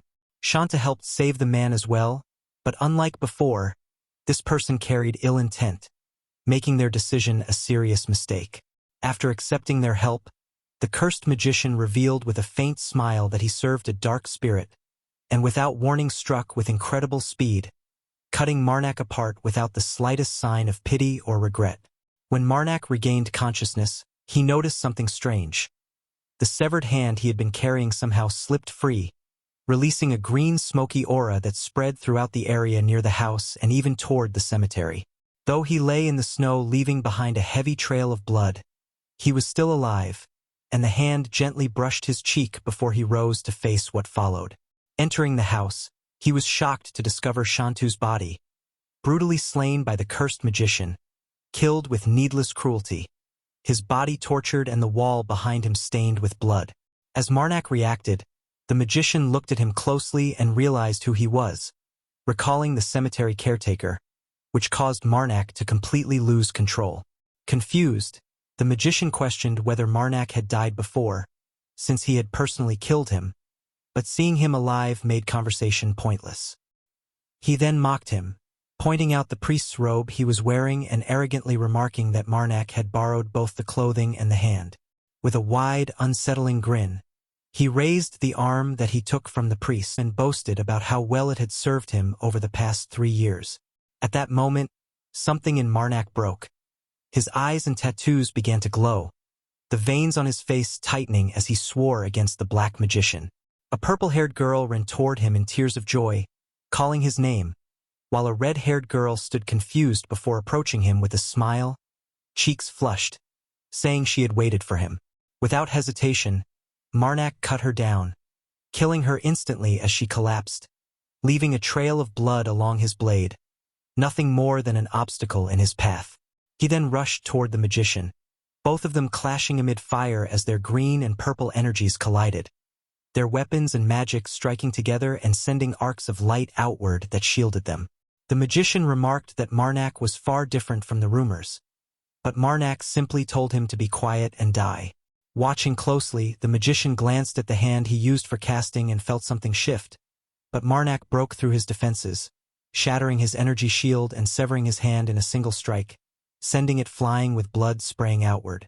Suddenly, the purple-haired girl appeared behind Marnak like a frenzied admirer, whispering that she liked him, but he swung again, cutting off her head. Even as her body fell and her head flew upward, she continued speaking excitedly.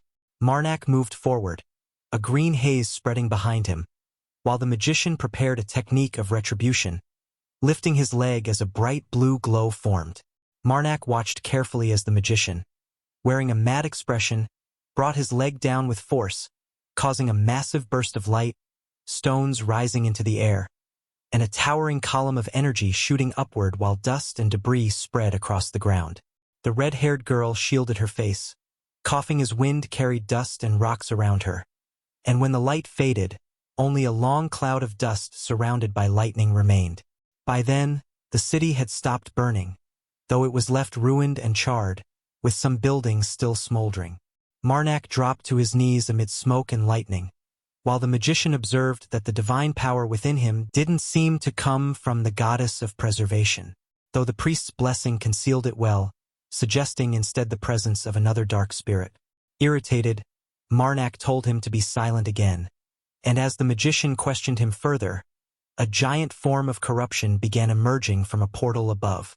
Leaning on his sword, Marnak stared with glowing eyes and repeated his command, while the magician, intrigued, looked at the giant and remarked on its power, deciding he would take Marnak's hand since his own was gone.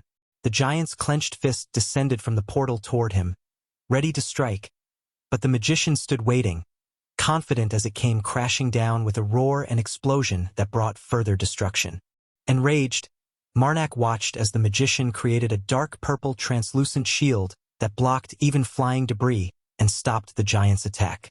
Smiling with confidence, the magician held his ground while Marnak, covered in blood and dust, stood firm with his sword, determined that this would be the night he killed him at any cost. The magician maintained a spherical barrier of shimmering purple energy as Marnak prepared for battle, the giant looming behind him.